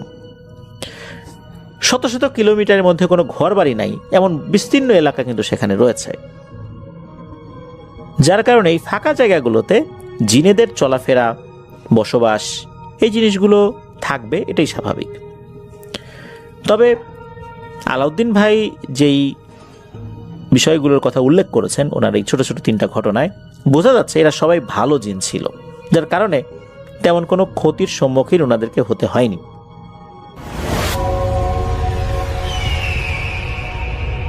আমরা চলে যাব আমাদের পরবর্তী অতিথির কাছে। আপনার নামটা প্লিজ একটু বলবেন, আপনি কোথা থেকে এসেছেন সেটা বলবেন, তারপরে আপনার ঘটনায় যাব। রাসেল ভাই, আসসালামু আলাইকুম। হ্যালো লিসেনার, আমি মোহাম্মদ নাফি, এসেছি পটিয়া থেকে, চট্টগ্রাম জেলা। শুরুতে আপনাকে অনেক দূর থেকে এসে অংশগ্রহণ করেছেন, এর জন্য অনেক ধন্যবাদ। শুনি আপনার ঘটনা। জি রাসেল ভাই, আসলে আমার ঘটনাটা আমার নিজেকে নিয়ে। মানে আমাদের বাড়িটা করা হয়েছে এই 3-4 বছর। তো 3-4 বছর পর হঠাৎ একদিন আমার রুমের পাশে মানে থাই গ্লাস, তো থাই গ্লাসটা আমি লাগাতে ভুলে গেছিলাম। তো থাই গ্লাস লাগাতে ভুলে গেছি, আমি ঘুমাই গেছি। তো রাত 1টা হতে 1:30টার দিকে আমি স্বপ্নে দেখতেছি আমাদের বাড়ির পাশে একটা খাল আছে, ওই খালটা দিয়ে আমি হাঁটতেছি, এটা স্বপ্নের মধ্যে দেখতেছি। তো খাল দিয়ে হাঁটতেছি, এখন অনুভব করলাম আমার পিছনে কে একজন যেন হাঁটছে। তো আমি পিছনে ফিরবো কি ফিরবো না কনফিউজড হয়ে গেছি। তারপর আমি ফিরলাম, ফেরার সাথে সাথে দেখি কি কালো বুরকা পরা একটা লেডি টাইপের, এমনকি তার চেহারাটাও পুরো কালো। এটা পিছনে তাকানোর সাথে সাথে আমার ঘুমটা ভেঙে যায় এবং শরীরটা বড় হয়ে যায়, এবং আমি কাউকে কিছু বলতে পারতেছি না। পাশের রুমে আম্মুকে ডাকবো সেটাও বলতে পারতেছি না। এখন আমি দোয়া জানতাম, লা ইলাহা ইল্লাল্লাহু মুহাম্মাদুর রাসূলুল্লাহ, এটা পড়ছি। এটা পড়ার সাথে সাথে ছেড়ে দেয়, আবার ধরে আমাকে, গাটা ভার হয়ে যায়। তো এরপর আমি কি করলাম, বুদ্ধি করে আয়াতুল কুরসি পড়লাম। আয়াতুল কুরসি পড়ার পর দেখলাম না, আর ধরলো না, ওই দিনের জন্য এটাই শেষ। তো এরপর ঘটনাটা ওখানেই শেষ হলে পারতো রাসেল ভাই, কিন্তু আমি একদিন ঢাকায় আসি। তো আমার বোন আমার রুমে শুয়েছিল। তো আমার রুমে শোয়ার পর সে স্বপ্নে দেখতেছে কেউ একজন ওকে বলতেছে এই রুম থেকে উঠে যা, এই রুম থেকে উঠে যা। ওর ঘুম তৎক্ষণাৎ সাথে সাথে ভেঙে যায়। সে সাথে সাথে রুম থেকে উঠে অন্য রুমে চলে যায়। পরে সেটা শেয়ার করে সবাইকে। এই ছিল রাসেল ভাই আমার ঘটনা, যেটা এখনো আমার সাথে মাঝে মাঝে হয়। আচ্ছা, আমরা পরবর্তী ঘটনাটা শুনে ফেলি। আপনার ঘটনাটা আমি ঠিক অতটা বুঝলাম না কোনো একটা কারণে, যাই হোক আমি পরবর্তী ঘটনায় চলে যাই। জি, আচ্ছা, আপনাকে আমি কিছু কোয়েশ্চেন করি। সেটা হচ্ছে যে আপনি একটা প্রোডাকশন হাউসে কাজ করতেন, রাইট? জি প্রোডাকশন হাউসে কাজ করতেন এবং সেই প্রোডাকশন হাউসে আপনি কাজ করতে পারেননি, চলে আসছেন সেখান থেকে। কি হয়েছিল একটু আমাকে বলেন তো। আপনার প্রথমে আপনি কোন একটা চ্যানেলে কাজ করতেন, সেইখানে একটা মেসে আপনি ছিলেন। সেই মেসে আমি আপনাকে একটু হেল্প করি তাহলে ভালো হবে। সেটা হচ্ছে যে ঈদের সময় আপনি একা ছিলেন, তাই তো? জি ঈদের সময় আপনি একা ছিলেন এবং চ্যানেলে যেরকম ঈদের সময় ব্যস্ততা থাকেই, জি সেই ব্যস্ততার কারণে আপনি বাড়ি যেতে পারেননি এবং আপনি আপনার মানে একটা ফাঁকা বাসা বলতে গেলে, ওই বাসায় কি আর কেউ ছিল? যে বাসাটা আপনি ছিলেন আপনি একা ছিলেন, সেই বাসায় কি দেখেছিলেন আপনি? সেই বাসাটায় আমি যখন হ্যালো টিএম সাগর এসেছি যাত্রাবাড়ি থেকে। জি। তো যখন আমি অফিস থেকে বাসায় ফিরে তারপর খাওয়া দাওয়া করে আমি শুয়ে আছি, শুভ তখন 11টা কি 12টার মাঝামাঝি। তো আমি এবার এক কিনারায় গিয়ে শুয়ে আছি। আমার আবার অভ্যাসটা কি শোবার সময় কোল বালিশ নিয়ে শোবার অভ্যাস। তা আমি এই ঘুমাবার আগে ওয়াশরুমের, আমাদের অ্যাডজাস্ট ওয়াশরুম ছিল বাসার ভিতরে, তো ওয়াশরুমের লাইটটা জ্বালায় তো গেটটা একটু ফাঁকা রাখছি যাতে করে আলোটা আমার রুমে আসে। তো অনেকটা ভয়ে ছিলাম। তো মনে করেন আমি ঘুমাবার পরে হঠাৎ রাত তখন আনুমানিক কত বাজে সেটা বলতে পারবো না আপনাকে আমি, কারণ আমি ফোনে দেখিনি।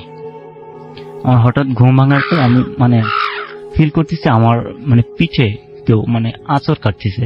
তবে আঁচড় কাটলে তো সেটা ব্যথা অনুভব হয়, তো আমার সুরসুরি লাগতেছিল খুব। পরবর্তীতে আমি কি করা উচিত সেটা তো আমি বুঝতে পারতেছি না। তখন আমি কি করলাম, কিছুক্ষণ এইভাবে দেখে তারপর আমি পিঠে হাত দিলাম। আমার যে পা হাতটা দিছি সেই বা হাতটা তখন এমন ভাবে মনে হইতেছে কোনো হাত যে ধরছে, এটা মনে হইতেছে না কোনো মানুষ বা অস্বাভাবিক কোনো হাত।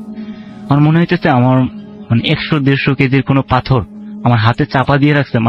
আমার শরীরে যতটুকু সম্ভব ছিল শক্তি দিয়ে হাতটা বের করার চেষ্টা করছি, তবে পারিনি আমি। পরবর্তীতে আমি ওইভাবে, আর যে আমার ডান হাতটা ছিল ওই যে কোলবালিশের নিচে, ওইটাও আমি নাড়াবার চেষ্টা করছি কোলবালিশে। তবে আমি কিন্তু কোনো চিৎকার করার চেষ্টা করছি, চিৎকার করতে পারতেছি না। তবে আগে কিন্তু আমি চিৎকার করি না, আমি এইভাবে শুয়ে আছি, আমি ঘুমের ভাব ধরে শুয়ে আছি, আমি কিছু বুঝতে যাই দেয়নি। হ্যাঁ, তো এরকম করতে পরে ওই যে চিৎকার করবো এমন কোনো উপায় পাচ্ছি না। পরবর্তীতে আপনার যখন কতক্ষণ এভাবে হয়েছে আমি সঠিক জানি না, তবে যত সময় ঘনায় যাচ্ছে তত মনে করেন আমার হাতে পেন হচ্ছে। তো কোন একটা সময় আজান দেবার আগে হুজুররা হয়তো বা বিসমিল্লাহ বলে শুরু করে বা মাইকে ফু দিয়া, তো তখন মাইকের শব্দটা যখন আসলো তখন মনে হইতেছে কি আপনি যদি মনে করেন কাউকে ধরে রাখেন অনেকক্ষণ ধরে, হঠাৎ ছাইরা দেওয়ার পরে সে কিন্তু ছিটকে দিয়ে পড়ে আছে কোথাও। আমার হাতটা যখন ছাড়ছে এত বিকট ভাবে দেওয়ালের সাথে যে আমি তো বলছি এক সাইডে আমি শোয়া, তো ওই হাতটা এত কি বলবো স্পিডে যে ছুটছে দেওয়ালের উপরে। আমি এমনিতেও ব্যথা, আমি তখন ব্যথা অনুভব করি নাই, তো মানে আমার মনে হচ্ছে আমার হাতটা মনে করে ঝিরঝির দিলে যেমন মানে অবশ, যেমন কোনো হাতে কোনো শক্তি নেই আমার, আর যে হাতটা তখনও কোনো শক্তি পাচ্ছি না। তবে আজান দেওয়ার পর পরবর্তীতে আমি মানে মানে উঠার চেষ্টা করতেছি, মানে আমি এতটা মানে টায়ার্ড ফিল করতেছি, মানে আমার উঠা দাঁড়ানোর মতো সেই শক্তিটা আমার নাই। আপনি তারপরে তো চাকরিটা ছেড়ে দেন। না, এটা হলো মানে অন্য একটা চ্যানেলে চাকরি করতাম সেই অবস্থায়। হ্যাঁ, তারপরে অন্যটা ঘটনা ছিল। আমি সেটাই বলছি যে আপনি তারপরে চাকরিটা ছেড়ে দেন, তো মানে চ্যানেলে কি চাকরি করেন তারপরে আর? না, এই চ্যানেলের ঘটনা, চাকরি ছেড়ে দিয়ে হলো মানে এটা অন্য ঘটনা। আচ্ছা, এটা চ্যানেলের ঘটনা। এটা মেসে থাকতাম সেই ঘটনা। সেটাই তো বলছি আমি, সেটা হচ্ছে আপনি তখন কি করতেন? তখন আমি একটা চ্যানেলে ছিলাম। সেটাই আমি বলছি যে আপনি একটা টিভি চ্যানেলে ছিলেন। চ্যানেলের চাকরি আমি ছাড়েননি। আচ্ছা, ছাড়েননি। তারপরে আপনি 2-3 দিন ওই বাসায় আমি ছিলাম, মানে তারা কেউ মানে যারা ছুটিতে গেছে তারা কেউ ফিরে নেয়। তবে আমি ওই বাড়িতে মানে সবার আগে আমার মনে করে মা কাছে ফোন দিয়ে বলছি, সে বলছে মানে দোয়া পরে শুইলে কিছু হবে না। আর দ্বিতীয় কথা হলো যে কয়েল আছে না, মশার কয়েল, যেটা আমি ওটা জ্বালায় রেখে মানে আগুন সারা রাত থাকবে, কোনো প্রবলেম হবে না। আচ্ছা, শুধু আমাকে এটা বলেন যে আপনি তো ওই চাকরিটা তারপরে চেঞ্জ করলেন, চেঞ্জ করে মানে কিছুদিন পরে আবার নতুন একটা চাকরিতে জয়েন করলেন, একটা মিডিয়া হাউসে জয়েন করলেন। আচ্ছা, ঠিক আছে, মিডিয়া হাউসে গেলেন। মিডিয়া হাউসে যাওয়ার পরে সেই মিডিয়া হাউসেও আপনাকে একটা থাকার জন্য একটা জায়গা দিল, যেখানে আপনাকে থাকতে হয়েছিল। সেই বাসাটা আপনাকে ছেড়ে দিতে হয়েছিল। ছোট্ট করে শুধু বলবেন যে সেই বাসায় আপনি কেন ছেড়ে দিয়েছেন, কি দেখেছিলেন আপনি রাতের বেলায়? ওই বাসাটা মানে আমাকে আগে বলা হয়েছে ওখানে যে আমাকে প্রোডাকশনের জন্য নিবে, তারপর এগুলো তো আমি বললামই। আপনি ওখানে কি দেখেছিলেন? ওখানে দেখেছিলাম বলতে আমি কিছু দেখিনি, তবে আমি মানে মানে শব্দ শুনছি। মনে করেন আমি সব লাইট নিভাইয়া শুধু 2টা রুমের, এটা হয়তো ওয়াশরুমে 2টা আর একটা এডিটরদের রুমে, সম্ভবত যারা এডিটর আছে মিডিয়া হাউসে তাদের এডিটরদের রুম লাইটে জ্বালায়। তারপর আমি যে মানে স্পেসটাই শুয়েছি সেটা হলো আপনার কি বলে এই যে ডাইনিং স্পেস টাইপের, ওইখানে যে সবাই মানে শিল্পী গোষ্ঠী আইসে ওইখানে বসে আড্ডা দেয়। তো আমি ওইখানে আমার বেড লাইসে নিচে শুয়েছি। শোবার পরে মানে তখন 11টা কি 12টা সম্ভবত এরকমের সময়। তারপরে মানে আমি মানে আওয়াজ পাইতেছি যে মানে কিচেনের ভিতরে, আমি আপনাকে বলছি যে কিচেনের ভিতরে একটা ওয়াশরুম আছে।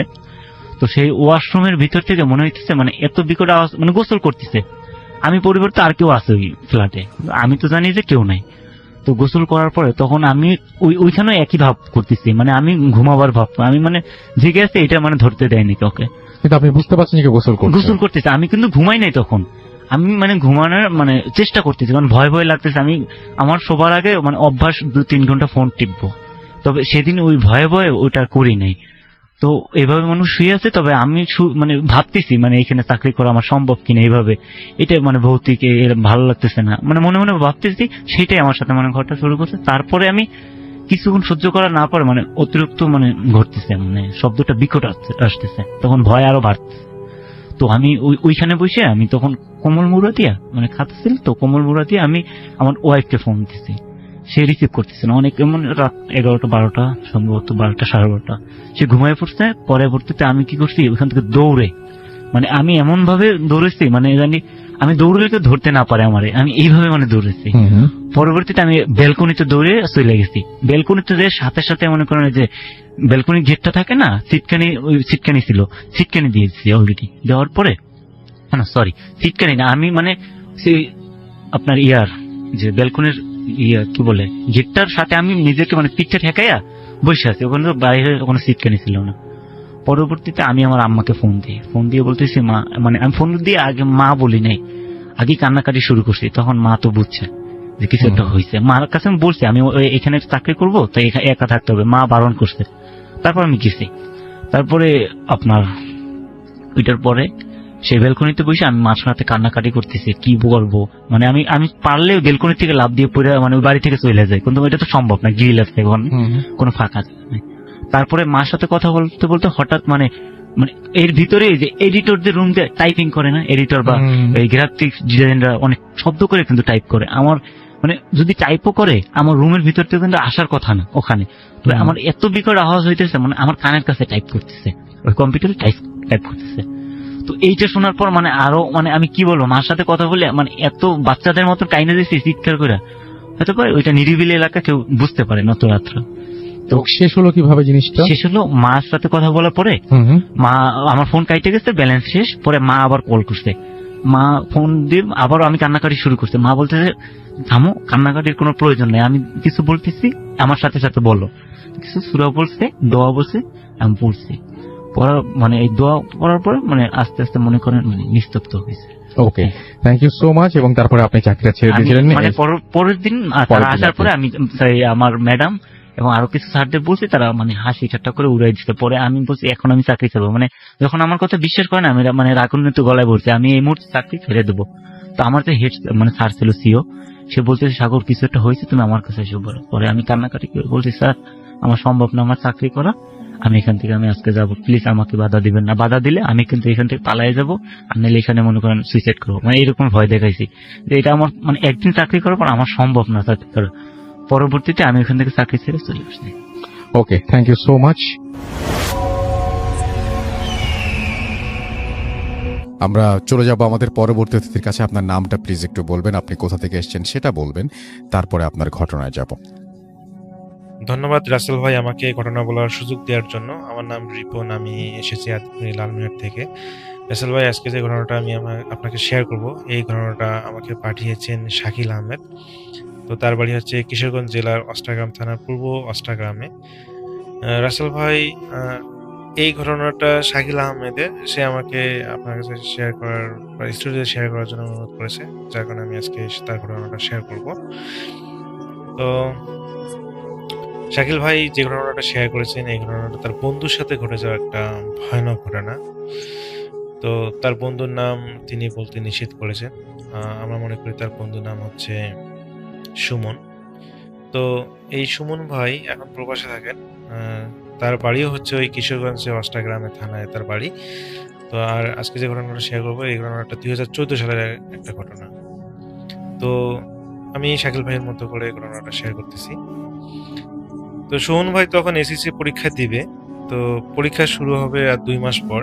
তো এসএসসি পরীক্ষা যাতে ভালো হয়, বিশেষ করে ওই কিশোরগঞ্জ অষ্ট থানার যে তারা যে উচ্চ বিদ্যালয়ে পড়তেছিল, সেই স্কুলের নাম হচ্ছে আব্দুল ওয়াদুদ উচ্চ বিদ্যালয়। তো পরীক্ষা যেন ভালো হয়, এই কারণে তাদের স্যাররা একটা সিদ্ধান্ত নেয় যে যারা হলো পরীক্ষার্থী তাদেরকে স্কুলে রেখে থাকা খাওয়ার ব্যবস্থা করে তাদেরকে যদি ডে নাইটে পড়াশোনা করানো হয়, তাহলে তাদের স্কুলের স্টুডেন্টের ভালো রেজাল্ট হবে এবং স্কুলের নাম উজ্জ্বল হবে। তো এই চিন্তা করে স্যাররা সিদ্ধান্ত নেয় যে স্কুলে একটা ডে নাইট শিফট চালু করা উচিত। তো যেই কথা সেই কাজ, তারা হলো স্কুল কমিটি ডে নাইট শিফটটা চালু করে স্কুলে। তো সমস্ত স্টুডেন্টরা থাকা শুরু করে এবং সেই সাথে সাথে সুমন ভাইও থাকা শুরু করে সেই স্কুলে। তো স্কুলে থাকার কিছুদিন পর একটা অদ্ভুত একটা তার সাথে ঘটনা ঘটে। তো সে যখন ঘুমাতে যাবে, সে শুনতে পায় যে বাইরে শুনতে পায় নুপুরের শব্দ। তো মেয়ে মানুষেরা যে নুপুরগুলো পড়ে, হাঁটলে যে এরকম নুপুরের একটা সাউন্ড হয়, সে শুয়ে শুয়ে সেই সাউন্ডটা শুনতে পায়। তো প্রথমে সে এটা মনের ভুল মনে করে যে এটা হয়তো তার মনের ভুল, কেউ যেহেতু শুনতেছে না, তার আশেপাশে কোনো বন্ধু শুনতেছে না, তো তার কাছে এটা মনে হয় যে এটা মনের ভুল। তো সে লক্ষ্য করে যে প্রতিদিন রাত 12টার পর একই রকমের ভাবে তার শব্দ, নুপুরের শব্দ তার কানে আসে এবং সে শুনতে পায়। তো একদিন সে বিরক্ত হয়ে খুব সাহস নিয়ে যে সে ভাবে যে হয়তো কোনো মেয়ে বাইরে পায়চারা করতেছে। তো এটা দেখার জন্য সে সাহস করে দরজা খুলে বের হয়, কাউকে সাথে না নিয়েই সে একা দরজা খুলে বের হয়। তো বলে রাখা ভালো রাসেল ভাই, স্কুলটার খেলার মাঠের সঙ্গে একটা গোল পোস্ট আছে এবং সেই গোল পোস্ট থেকে অপর পূর্ব কোণায় যে গোল পোস্ট আছে, সে অনুভব করে বাইর হওয়ার পর ওই গোল পোস্ট থেকে অন্য গোল পোস্টে মনে হয় যে কেউ নুপুর পায়ে হেঁটে যাচ্ছে, এই ধরনের সেই স্পষ্ট শব্দ সে শুনতে পাচ্ছে। তো সে যখন গেটের বাইরে দিয়ে সেই গোলপোস্টের দিকে চলে যাচ্ছে, তো ওইদিকে যাওয়ার পর সে দেখে যে একটা মহিলা হেঁটে যাচ্ছে। এটা মহিলা না মেয়ে বোঝা যাচ্ছে না। তো সে পিছনে পিছনে সেই মেয়েটার পিছনে পিছনে যাওয়ার চেষ্টা করছে এবং যখন সুমন ভাইয়ের স্যার ঘুম থেকে হঠাৎ তিনি প্রকৃতির ডাকে সাড়া দেয়া বা কোনো একটা কারণে তিনি যখন বাইরে বের হন, তো তিনি দেখেন যে সুমন ভাইকে হেঁটে হেঁটে গোলপোস্টের দিকে চলে যেতে। তো ওই গোল পোস্টের থেকে ওই দিক দিয়ে 2-3 মিনিট গেলে আপনার হচ্ছে একটা শ্মশানাগার আছে। তো তার সুমন ভাই স্যার সুমনের কাছাকাছি এসে বলে, কিরে কই যাস তুই? কিন্তু সুমন ভাই কোনো কিছুই বলল না। তো যখন সেই স্যার তার শরীরে হাত দিল, তখনই হলো সুমন ভাইয়ের হুঁশ আসে এবং তিনি বুঝতে পারেন যে তিনি এখানে চলে আসছেন কেন, তিনি নিজেও বুঝতে পারেন না। তো এরপর স্যার তাকে আবার রুমে নিয়ে যান এবং বলেন যে অনুমতি ছাড়া যেন কেউ বাইরে না যায়। তো এরপর থেকে আসলে সুমন ভাইয়ের প্রচন্ড পরিমাণে পেটের ব্যথা শুরু হয়। তো প্রথমত ব্যথার কারণে নিকটস্থ বাজারে নিয়ে যাওয়া হয়, নিয়ে যায় ওষুধ নেওয়া হয়, কিন্তু কোনো কাজ হয় না, কোনোভাবেই তার পেটের ব্যথা থামে না। তো প্রচন্ড পেটের ব্যথার কারণে সেই ডাক্তারও ওষুধ দিয়ে যখন দেখে যে কোনো কাজ হচ্ছে না, তখন তিনি সাজেস্ট করেন যে আপনার ছেলেকে ঢাকা নিয়ে যান। তো সুমন ভাইয়ের ফ্যামিলি যখন ঢাকায় নিয়ে যায় এবং ঢাকায় নিয়ে যাওয়ার পর যত ধরনের এক্স-রে করা হয় পেট ব্যথা সংক্রান্ত কারণে, তো সমস্ত এক্স-রে করার পর দেখা যায় কোনো কিছুই তার সমস্যা নেই, পেটের ভিতরে কোনো কিছুই সমস্যা নেই। তো এরপর সুমন ভাইকে বাসায় চলে নিয়ে আসা হয় এবং বাসায় নিয়ে আসার পরও তার পেট ব্যথা থামে না এবং তিনি প্রচণ্ড কান্নাকাটি চিৎকার করেন। তো এরপরে আসলে তার বাবা মা খুবই চিন্তিত হয়ে পড়ে যে তার ছেলের কি হয়েছে। তো এরপরে সুমন ভাইয়ের বাবা একদিন হেঁটে যাচ্ছিলেন এবং তার মুখটা খুবই ভার ছিল, যে কারণ তার ছেলে অসুস্থ। তো তার সুমন ভাইয়ের বাবার এক বন্ধুর সাথে একদিন তার দেখা হয় এবং তিনি বুঝতে পারেন যে হয়তো তার বন্ধু কোনো কারণে টেনশনে আছে। তো সুমন ভাইয়ের বাবার বন্ধু তাকে জিজ্ঞেস করেন যে কি খবর বন্ধু, তোমার মনে হচ্ছে যে তোমার মন খারাপ, কোনো সমস্যা? তো পরে সুমন ভাইয়ের বাবা সবকিছু খুলে বলে যে এরকম আমার ছেলের সাথে এরকম হচ্ছে, তার পেট ব্যথা, কোনোভাবে তার পেট ব্যথা থামতেছে না, কি যে করি, মানে শেয়ার করে। তো এরপরে সুমন ভাইয়ের বাবার বন্ধু বলে যে আমার কাছে মনে হয় যে যেহেতু ডাক্তার দিয়ে কোনো কিছু হচ্ছে না, এটা অবশ্যই কোনো জিন ঘটিত সমস্যা। তুমি এক কাজ করো, আমার একজন পরিচিত আছে, তো তার সাথে যোগাযোগ করো, আশা করি সমস্যা ঠিক হবে। তো এরপর সুমনের বাবা হচ্ছে সেই হুজুরের কাছে নিয়ে যায় এবং হুজুর যখন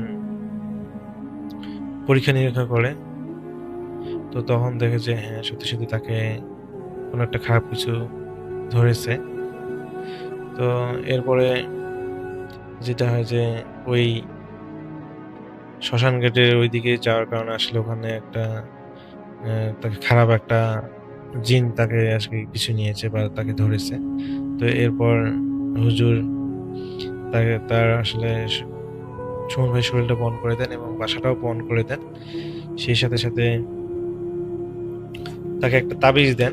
তো এরপরে আসলে সমস্যাটা মোটামুটি ঠিক হয়ে যায়, যদিও বা তার পেট ব্যথাটা কিছুদিন থাকে, তো এরপরে ধীরে ধীরে ঠিক হয়ে যায়।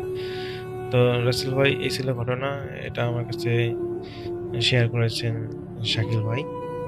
শাকিল ভাইকে ধন্যবাদ এত সুন্দর একটা ঘটনা শেয়ার করার জন্য। তো রাসেল ভাই, এই ছিল ঘটনা।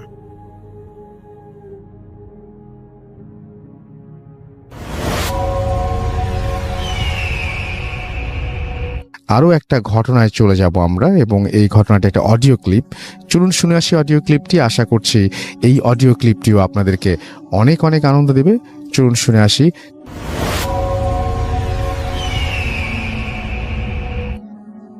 আসসালামু আলাইকুম রাসেল ভাই এবং প্রিয় লিসেনার্স। রাসেল ভাইয়াকে জিজ্ঞাসা করব না রাসেল ভাই কেমন আছে, আমি জানি রাসেল ভাই সবসময় আমার মতো ভালো থাকেন এবং ভালোর দলে থাকেন। আমি মাকসুদুর রহমান সাদিক, বাসা কুষ্টিয়া জেলার ইবি থানায়। আসলে ভাই আমি আজকে আপনার সাথে যে ঘটনাটা শেয়ার করব, সেই ঘটনাটা মূলত আমার না, আমার বন্ধু মাসুমের কাছ থেকে শোনা এই ঘটনাটা।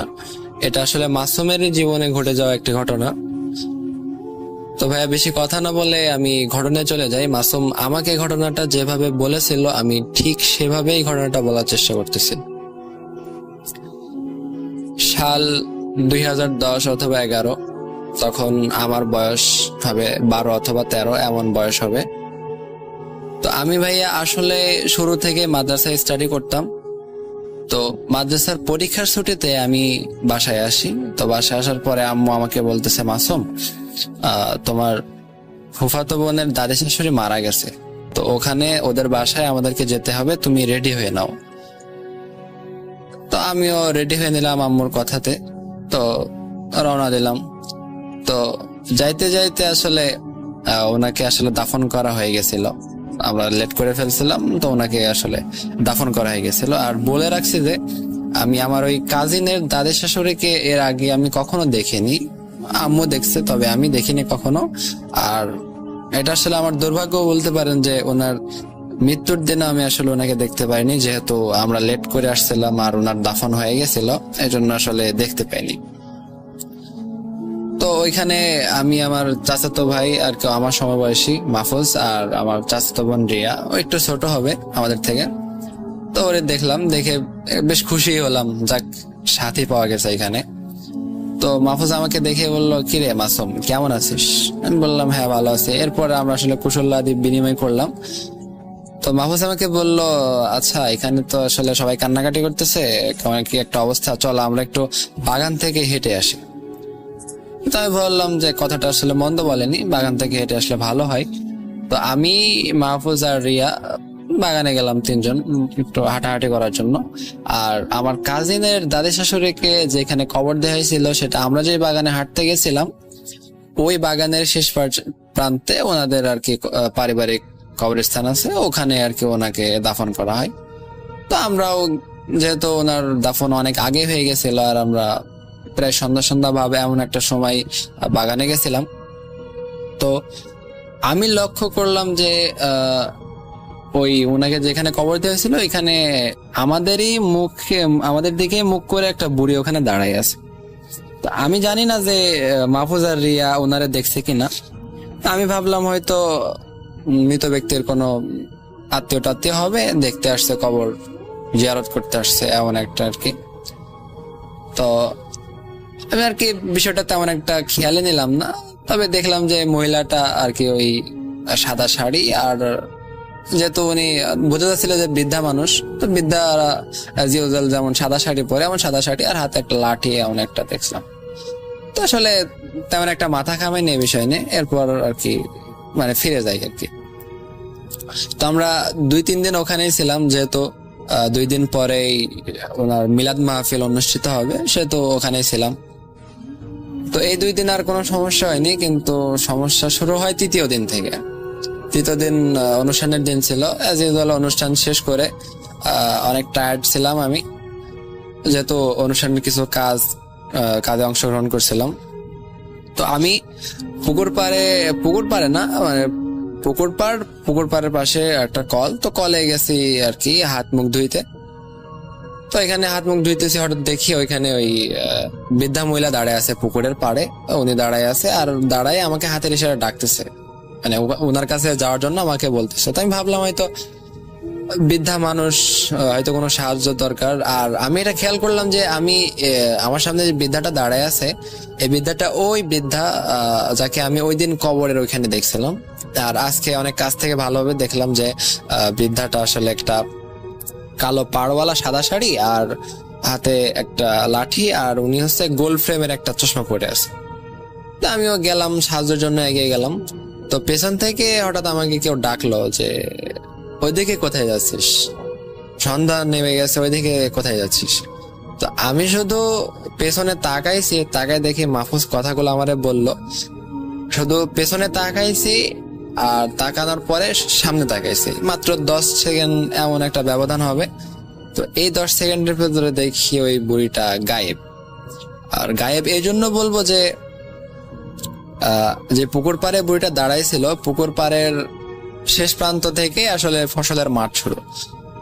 তো সেখান থেকে আসলে একটা বৃদ্ধ মহিলা, যার বয়স আনুমানিক 70 অথবা 80 হবে, এমন একটা বৃদ্ধা মহিলা এত তাড়াতাড়ি যেতে পারবেন, আর গেলেও অবশ্যই আমি দেখতে পাবো, এমন একটা বিষয় ছিল। আমি মনে মনে অনেক ভয়ই পাইলাম যে ওই দিন ওনারে দেখলাম, আজকে ওনারে দেখলাম, কিন্তু দেখার পরে উনি এইভাবে গায়েব হয়ে গেল, আসলে অনেক ভয় পাইছিলাম। তবে আসলে মাহফুজের কাছে প্রকাশ করিনি বিষয়টা, ও আমার মজা উড়াবে এই জন্য আর কি আমি ওরে বলি নাই যে এই বিষয়।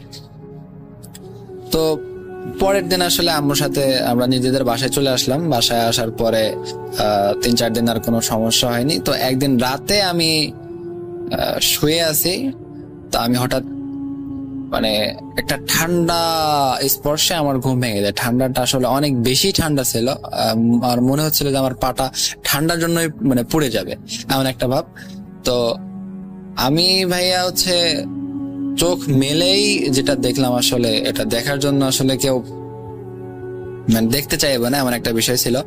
দেখলাম ওই যে সেই বুড়িটা যাকে আমি কবরের ওইখানে দেখছিলাম, পুকুর পাড়ে দেখছিলাম যে আমাকে হাতের ইশারায় ডাকতেছিল, তো ওই বুড়িটা আমার পায়ের পাশে দাঁড়ায় আছে। আগের মতো সেই সাদা শাড়ি, হাতে লাঠি, এক হাতে লাঠি আর এক হাতে আমার পা ধরে আছে, আর মুখে এক টুকরা মুচকি হাসি, মানে কিছু একটা বলবে আমার আর কি, এমন একটা ভাব। তো আমি এই বিষয়টা দেখার পরে মানে প্রচন্ড পরিমাণে ভয় পেয়ে যাই। চিৎকার করার চেষ্টা করতেছে কিন্তু আমার গলা দিয়ে কোনো আওয়াজ বের হচ্ছে না। পাশে আম্মু, আমি মানে শরীর মুভ করতে পারতেছে না, হাত পা নড়াইতে পারতেছে না, আম্মুরে ডাকতেও পারতেছে না। তো আমার জানা যতগুলা দোয়া ছিল আমি আসলে দোয়াগুলা পড়তে থাকি, আর এক পর্যায়ে চোখটা বন্ধ করে একটা চিৎকার দিই। আমার চিৎকার শুনে আর কি পাশে যেহেতু আম্মু ছিল, আম্মুর ঘুম ভেঙে যায়। তো আমি চিৎকার দেওয়ার পরে চোখ খুলে আর ওই বুড়িটাকে আর আমি ওখানে দেখতে পাইনি। তো আম্মু আমাকে জিজ্ঞাসা করতেছে, কি রে মাসুম, তোর কি হয়েছে, চিৎকার করে উঠলি কেন? তো আমি দেখলাম ওখানে আর কি কেউ নাই। তো আমি আম্মুরে কথাটা কাটাই গেলাম যে, আম্মু আমি আসলে স্বপ্ন দেখছিলাম, একটা ভয়ের স্বপ্ন দেখছি, তোর স্বপ্ন দেখছি, ভয় পেয়েছি। তো আম্মু আর কি আমার বুকে আইটি করছে, পরে ফু দিয়ে বললো আচ্ছা ঠিক আছে ঘুমা। তো এখন আমার মাদ্রাসারও ছুটি শেষ, মাদ্রাসায় যাইতে হবে। তো মাদ্রাসায় যাব তার আগের দিন সন্ধ্যাবেলায় আর একটা ঘটনা ঘটে। আম্মু আমাকে বলে যে বা দোকান থেকে ডিম নিয়ে আসতে। তো আমি ওই সময় বিকাল হয়ে গেছিল, বিকাল। তো আমি গেছি দোকানে। তো দোকানটা আর কি বাসা থেকে দূরে ছিল, যেহেতু গ্রামে থাকতাম আমি, অনেক দূরে ছিল দোকান। তো গেছি মোড়ের ওই পাশে, মোড়ের একটু ওই পাশে দোকান। তো এখানে যাওয়ার পরে ডিম কিনছি, ডিম কেনার পরে তো এখানে আর কি পুরাতন বন্ধু ছিল, ওদের সাথে একটু আড্ডা দিছি। আড্ডা দিতে দিতে আসলে সন্ধ্যার আজান দিবে এমন একটা ভাব। তো আসার পথে 3 রাস্তার একটা মোড় পড়ে, মোড়ের একদম মাথায় একটা কবরস্থান। এর আগেও আমি অবশ্যই কবরস্থানের পাড়ে দিয়ে অনেক যাতায়াত করছি, কোনো সমস্যা আমি ফেস করিনি। তবে ওই দিন আসার পরে কেউ আমাকে পিছন থেকে ডাকছে, মাসুম। একটা মেয়েলি কণ্ঠ, তবে কণ্ঠটা আসলে ভাঙা একটা কণ্ঠ। আমাকে ডাকছে, মাসুম আয়, আমার কাছে আয়, একটু শুনে যাও। আমি পিছনে যে তাকাইছি ভাইয়া, দেখি সেই বুড়িটা আমাকে ডাকতেছে আর ওনার কাছে আসার জন্য আমাকে বলতেছে। তো আমি ভাইয়া খুব মানে এত পরিমাণ ভয় পাই যেটা বলে বোঝানোর মতো না। আর সে একটা দৌড় দেওয়ার পর মানে বাসায় যাওয়ার পরে হঠাৎ কিছু একটার সাথে বাড়ি খেয়ে আমি আসলে পড়ে যাই, আমি সেন্সলেস হয়ে যাই। পরদিন আমার জ্ঞান ফেরার পরে আসলে মাথায় মানে প্রচন্ড ব্যথা অনুভব করছে। আমি যেটার সাথে আসলে বাড়ি খেয়েছিলাম সেটা একটা খুঁটি ছিল, আর ওই বাড়িটা আসলে মাথায় খেয়েছিলাম। অনেক পেন ছিল, অনেক ব্যথা পাইছি। তো আম্মুরে আসলে বললাম যে আম্মু আমি তো আসলে অনেক ভয় পাইতেছি। তো আম্মু আর কি করলো, স্থানীয় ইমাম সাহেবরে বললো যে আমার ছেলেটা তো অনেক ভয় পাচ্ছে, কিছু একটা করেন। তো হুজুর তেমন কিছু না, শুধু আমার শরীরটা একটু বন্ধ করে দিলেন আর কিছু তেল পড়ার পানি পড়া দিলেন, বললেন যে এগুলো খাও বাবা, ইনশাল্লাহ সুস্থ হয়ে যাবা। তো আমিও ওনার কথা অনুযায়ী তেল পড়া পানি পড়া এরকম নিয়ম অনুযায়ী খাইতে লাগলাম। মোটামুটি আলহামদুলিল্লাহ আমি সুস্থ হয়ে গেছি। তো আর 3-4 মাস আর কি আমার আর কোনো সমস্যা নেই। আসলে রাসেল ভাইয়া, ঘটনাটা যদি এখানে শেষ হতো তাহলে আসলে খুব ভালো হতো, কিন্তু ঘটনাটা এখানে শেষ না। মানে ঘটনাটা কেবল মধ্য পর্যায়ে আছে আমরা। তো 3-4 মাস আমার কোনো সমস্যা নেই, এর মধ্যে আমি মাদ্রাসায় চলে গেছি, সুন্দরভাবে লেখাপড়া করতেছি, কোনো সমস্যা নাই। তো একদিনকার ঘটনা, আমরা যে মাদ্রাসায় পড়তাম ওই মাদ্রাসারই আরেকটা শাখা ছিল, যেটা মাদ্রাসারই থেকে একটু দূরে। যদি মেন রাস্তা ইউজ করা হয় তাহলে মিনিমাম 10-12 মিনিট সময় লাগবে মেন রাস্তা দিয়ে যাইতে, যেহেতু মাদ্রাসাটা শহরের ভিতরে ছিল। আর যদি মাদ্রাসার পিছন সাইড দিয়ে ওই মাদ্রাসায় যাইতে হয় তাহলে হয়তো 5-6 মিনিট লাগবে আর কি। তো এই মাদ্রাসায় ভালো কিছু রান্না হইলে ওই মাদ্রাসার উস্তাদদের জন্য আর কি পাঠানো হতো। তো ওই দিনও আর কি ঘটনার দিন মানে মাদ্রাসায় ভালো রান্না হয়েছে। তো হুজুর আমারে বললো বিকালে বিকালে বলতেছে যাও মাসুম, এটা তুমি ওই মাদ্রাসার উস্তাদদেরকে দিয়ে আসো। তা আমি ভাবলাম যে আচ্ছা ঠিক আছে যাই, সমস্যা নেই। তা আমি যাওয়ার সময় আর কি মেন রাস্তা দিয়ে গেছিলাম, কিন্তু আসার সময় ভাবলাম যে আবার ঘুরে যাব। তা আমি আর কি ওই ভিতরে যে রাস্তাটা ওই রাস্তা ইউজ করছি। তো ওই রাস্তায় আর কি যেটা মাদ্রাসার শহরের ভিতরে ছিল, মানে ছোট্ট একটা বাগান, বেশি বড় না, খুব একটা ছোট একটা বাগান, আর পাশে দোতলা একটা বিরান বাড়ি যেখানে আসলে কেউ থাকে না, এবার বন্ধ পড়ে আছে। তো প্রায় সন্ধ্যা সন্ধ্যা ভাব এমন হয়ে গেছে। তো আমি আসলে ওই রাস্তাতে আসতেছিলাম, তো হঠাৎ আবারও সে আওয়াজ, মাসুম কোথায় যাচ্ছিস? আমি না তোকে ডাকছি আমার কাছে, এদিকে আই। আমি পিছন ফিরে তাকাইছি, তবে কাউরে দেখতে পাইনি। তবে হঠাৎ আমার চোখ আটকে যায় ওই দোতলা বাড়ির ছাদে। তো দেখি ছাদের উপরে বুড়িটা দাঁড়ায় আছে, যেটা আসলে অনেক অসম্ভব একটা বিষয়। আমি দেখতেছিলাম যে ওনাদের বাসাটা তালাবদ্ধ আছে আর বুড়িটা ওই ছাদের উপরে দাঁড়ায় আছে, এটা আসলে একটা অসম্ভব একটা বিষয়। তো আমি অনেক ভয় পাই, চিৎকার দিয়ে চলে আসি ওখান থেকে, মাদ্রাসা চলে আসে। মাদ্রাসা আসার পরে আর কি কাউকে কিছু জানাইনি, যদি আসলে আমাকে নিয়ে মজা টজা করে আমার বন্ধুরা, এই জন্য আসলে আমি আর কাউকে জানাইনি বিষয়টা। তো বিষয়টা ভুলে গেছিলাম, আর কোনো সমস্যা হয়নি, অনেকদিন সমস্যা হয়নি। তো দেখতে দেখতে আমার ফাইনাল পরীক্ষা চলে আসে। তো ফাইনাল পরীক্ষার জন্য আর কি, যেহেতু ফাইনাল পরীক্ষা ভালো ফলাফল করতে হবে, এই জন্য মাদ্রাসার প্রায় প্রতিটা ছাত্রই ওভারটাইম পড়তো। আর আমাদের মাদ্রাসাটা ছিল 5 তলা বিশিষ্ট, আমরা সেকেন্ড ফ্লোরে থাকতাম, আর একদম নিচতলায় আছে মসজিদ। তো সবাইকে আসলে ওভারটাইম পড়ার জন্য মসজিদ ইউজ করতে হতো, যেহেতু সবাই মসজিদটা অনেক বড় ছিল, সেহেতু প্রত্যেকটা শ্রেণীর ছাত্র, প্রত্যেকটা ক্লাসের ছাত্র ওখানে গিয়ে মানে নিজেদের মতো করে পড়াশোনা করতে পারে, এমন একটা স্থান ওইটা ছিল। তো আর কি প্রতিদিনকার মতো 2 দিন এইভাবে পড়ছি, রাত 1টা-2টা পর্যন্ত, কোনো সমস্যা হয়নি। কিন্তু তৃতীয় দিন আমি রাত আনুমানিক 1:30টার সময় আমি পড়া শেষ করে গিয়ে আমার জায়গায় গিয়ে শুয়ে পড়ছি। তো হঠাৎ মানে আমার কাছে অনুভূত হতে লাগলো যে আমি আসলে আমার রুমের ভিতরে নাই, একটু ঠান্ডা ঠান্ডা অনুভব করতেছি। মানে আমার তো সেন্স মানে তখনও আসেনি, আমি ভাবলাম হয়তো স্বপ্ন দেখতেছি। তবে আবারও কেন জানি মনে হইতেছে যে আমি আসলে রুমের ভিতরে না, আমি আসলে অন্য জায়গায় আছি। আমি যখনই চোখ খুললাম তখনই দেখি আসলে আমি মাদ্রাসার থেকে একটু দূরে চলে আসছি, মাদ্রাসা থেকে বের হয়ে একটু দূরে চলে আসছি, আর পাশে একটা পুকুর। আর আমি যেই না মাদ্রাসায় ব্যাক করতে যাব, এমন সময় পেছন থেকে কি আমার হাতটা খপ করে ধরে ফেললো। আমি তো প্রচন্ড ভয় পেয়ে গেছি, পিছে ফিরে তাকাই দেখি সেই বুড়ি। তো আমাকে বলতেছে, আজকে সুযোগ পাইছি, আজকে তোকে আমি নিয়ে যাব, আজকে তোকে আমার সাথে যেতেই হবে, তুই চল, আজকে তোকে আমি নিয়ে যাব। তো ভাই আমি আসলে এত পরিমাণ ভয় পাইছি, আসলে বলে বোঝানোর মতো না। বিকট একটা চিৎকার দিছি, যে চিৎকারটা আসলে পুরা 5 তলার ছাত্ররা শুনতে পেয়েছিল। অনেক জোরে একটা চিৎকার দিয়ে অজ্ঞান হয়ে যায়। তো আমি যেদিন আসলে আমার জ্ঞান ফিরে, সেদিন আমি নিজেকে আমার বাসায় আবিষ্কার করলাম। তো আম্মুর কাছে দেখি আম্মু পাশে বসে আছে, কান্নাকাটি করতেছে। আমি তো বললাম, কি ব্যাপার, তুমি কান্নাকাটি করতেছে কেন? দেখলাম অনেক আত্মীয় স্বজন বাসায় আছে। তো আম্মু আমাকে যে বিষয়টা আসলে বললো, সেটা আসলে অনেক অবাক হওয়ার মতো বলছে এই জন্যই যে আমার নাকি 17 দিন পর জ্ঞান ফিরছে।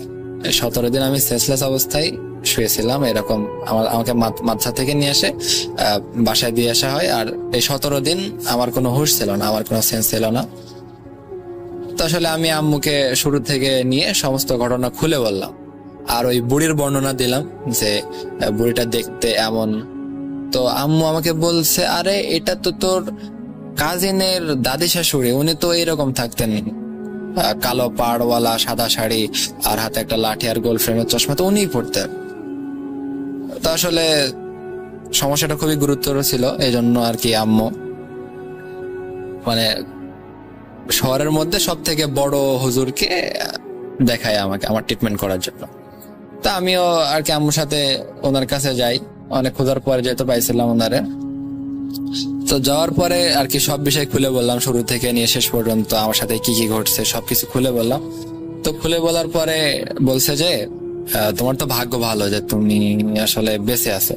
যদি তোমারে একবার নিয়ে যাইতো আসলে তুমি আর বেঁচে ফিরতে না, তোমাকে হয়তো মানে মেরে ফেলতো। তুমি আসলে তোমার আসলে ভাগ্যের জোর বলতে হবে। তো আসলে অনেক কিছু রিচুয়াল করে উনি। তো তারপরে সবকিছু শেষে আম্মুকে একান্তে ডাকলো, ডাকে কিছু কথা বলছে। আমি দূর থেকে দেখতেছি কিছু কথা বলছে, তবে শুনতে পাইনি কি বলছে। তো আম্মু আমাকে নিয়ে বাসায় চলে আসলো। তো আমি আম্মুকে জিজ্ঞেস করলাম, আচ্ছা আম্মু, হুজুরকে তোমাকে বলেনি যে আমি কেন ওই বুড়িকে দেখতাম, কেন বা ওই বুড়ি আমাকে নিয়ে যাওয়ার চেষ্টা করতো, এসব কিছু বলেনি? তো আমি তখন আম্মু আর কি কথাগুলো এড়াই যাইতো আর কি, আমাকে বলতো না, যেহেতু আমি ছোট ছিলাম, ভয় পাওয়া বিধায় আর কি। হুজুরও আমাকে বলেনি, আম্মু আমাকে বলেনি। আমি এরপরে অনেকবার আম্মুরে বলছি যে আসলে ঘটনা কি ছিল, কেন আমি দেখতাম, কেনই বা আমারে নিয়ে যাওয়ার চেষ্টা করতো। আমি যতবারই বলতাম আম্মু ততবারই আসলে কথা ঘোরাই নিত। এই জন্য আমি আর পরবর্তীতে আর কোনো জোর করিনি আম্মুকে। ঠিক আছে, যেহেতু বলতে চাচ্ছে না থাক। তো এই বলে আর কি মাসুম ওর ঘটনাটা শেষ করে। তো ঘটনা শেষে বলে, কি রে সাদিক, তুই কি ভাবছিস আমার ঘটনা এখানে শেষ? না, ঘটনাটা এখানে শেষ না, তবে এই ঘটনাটা এখানে শেষ। আর আমাদের পরিবারের সাথে আর আমার সাথে যে ঘটনাগুলা ঘটে যাচ্ছে, স্টিল নাও এখন পর্যন্ত ঘটতেছে, এটা তো তার সূচনা মাত্র ছিল। তো যাই হোক, এটা বলে আর কি মাসুম উঠে চলে যায়। এটাই ছিল ঘটনা আর কি। আর যদি আমার এই ঘটনাটা সিলেক্ট হয়, পরবর্তীতে আমি মাসুমের থেকে ওর জীবনের ঘটনাগুলো নিয়ে যত সম্ভব ব্ল্যাক ম্যাজিকের ঘটনা হবে। তো আমি এই ঘটনা সিলেক্ট হইলে বাকি ওর থেকে শুনে পরবর্তী ঘটনা পাঠানোর চেষ্টা করবো ইনশাল্লাহ। যদি ইমেলটি ভালো লাগে তাহলে শ্রোতা বন্ধুদের শোনাবেন, আর যদি ভালো না লাগে তাহলে কোনো দাবি থাকবে না। এ বলে আমি বিদায় নিচ্ছি। আসসালামু আলাইকুম।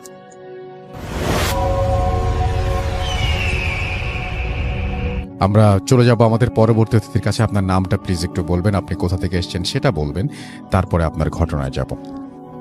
হ্যালো লিসেনার্স, আমি মারুফ বলছি। ফ্রেন্ডরা আপনারা আমাকে চেনেন মারুফ নামে, ফেসবুক ফ্রেন্ডরা চেনেন দুর্গা মারুফ নামে।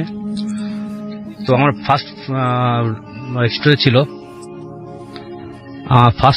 ছিল 2016 সালে গুলশানের এই কোন একটা এলাকায়, আমি নামটা প্রকাশ করছি না।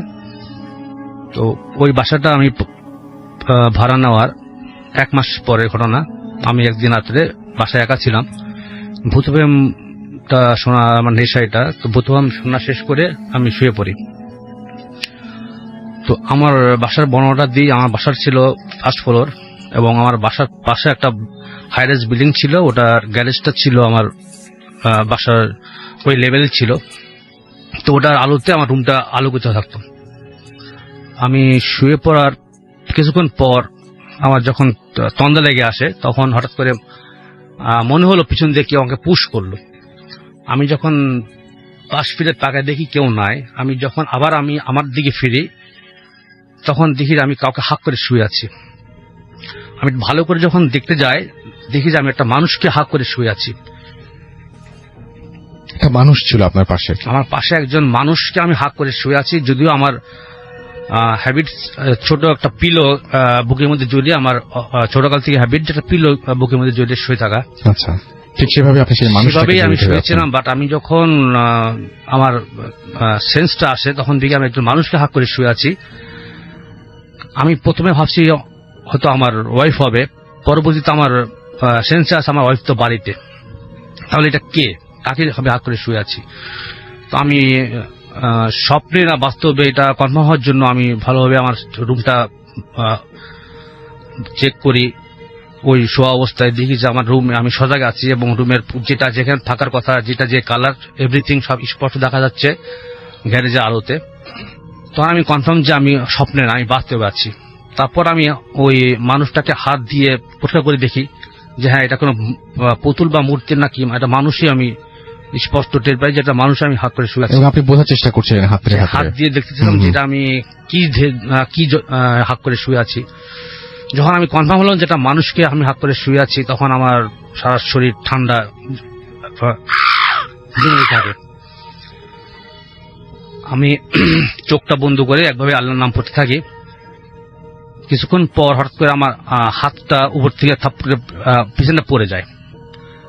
তখন আমি চোখটা খুলে দেখি যে ওখানে কোনো মানুষ নেই, আমি এমনি শুয়ে আছি। আমি সাথে সাথে আমার মাথার উপরে বেড সুইচ লাইটটা জ্বালিয়ে আমি উঠে বসি। তখন দেখি যে রুমে কেউ নাই, শুধু আমি একাই রুমে আছি। আমার রুমে একটু বর্ণনা দিই যে আমার রুমে আমি যখন শুয়ে পড়ি তখন রুমের দরজা জানালা সবই লাগানো ছিল এবং রুমের দরজার ফাঁকা দিয়ে এমন কোনো মানে একটা ইঁদুর ঢোকারও কোনো জায়গা ছিল না। তো আপনি যে মাথায় হাত দেন এই ব্যাপারটা বলেননি কিন্তু। হ্যাঁ, আমি প্রথমে ওটা যখন আমি দেখি, আমি এটা দেখার জন্য যেটা আসলে এটা কি জিনিসটা, আমি কাকে হাত করে আছি, তখন দেখি যে ওটা আমার ডান হাতের বাহুর উপরে ওটা মাথা দিয়ে শুয়ে আছে। তখন আমি হাত দিয়ে ওটার মাথার একটু চেক করি যে এটা কি জিনিস। তো এটা আসলে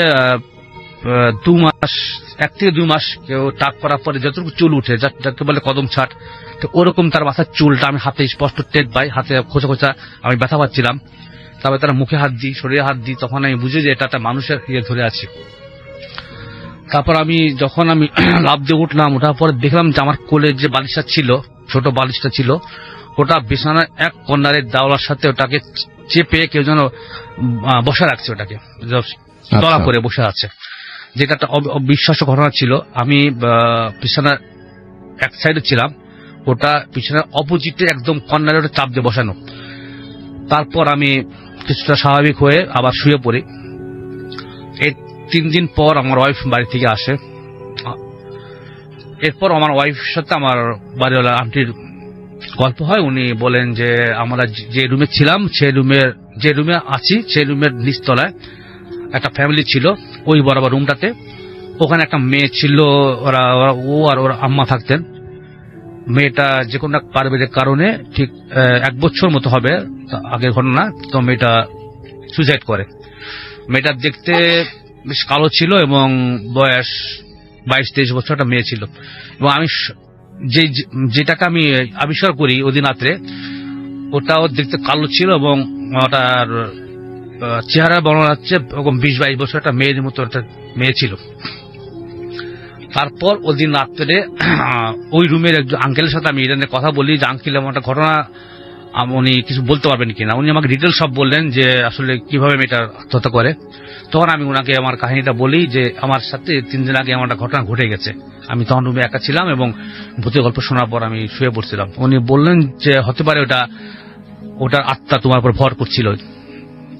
এই ছিল আমার ফার্স্ট স্টোরি। আমি আজও বুঝলাম না এটা কি হয়েছিল আমার সাথে।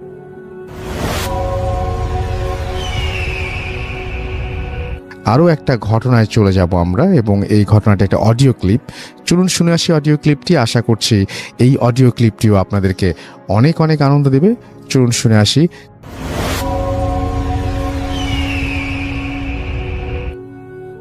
আসসালামু আলাইকুম রাসেল ভাই, আশা করি ভালোই আছেন। আপনি সব সময় ভালোর দলেই থাকেন, তো ভালো থাকারই কথা। আমি নীল চৌধুরী, গাজীপুর জয়দেবপুর আমার বাসা। তো আজকে যেই ঘটনাটি আপনাদের সাথে শেয়ার করতে চাচ্ছি, ঘটনাটা কতটুকু ভয়ের তা জানি না, তবে আপনাদের সাথে শেয়ার করা যায় এটা ভেবেই আজ আপনার কাছে ঘটনাটা পাঠাচ্ছি। যদি ভালো লেগে থাকে তো লিসেনারদের সাথে ঘটনাটি শেয়ার করবেন। ঘটনাটা গত 2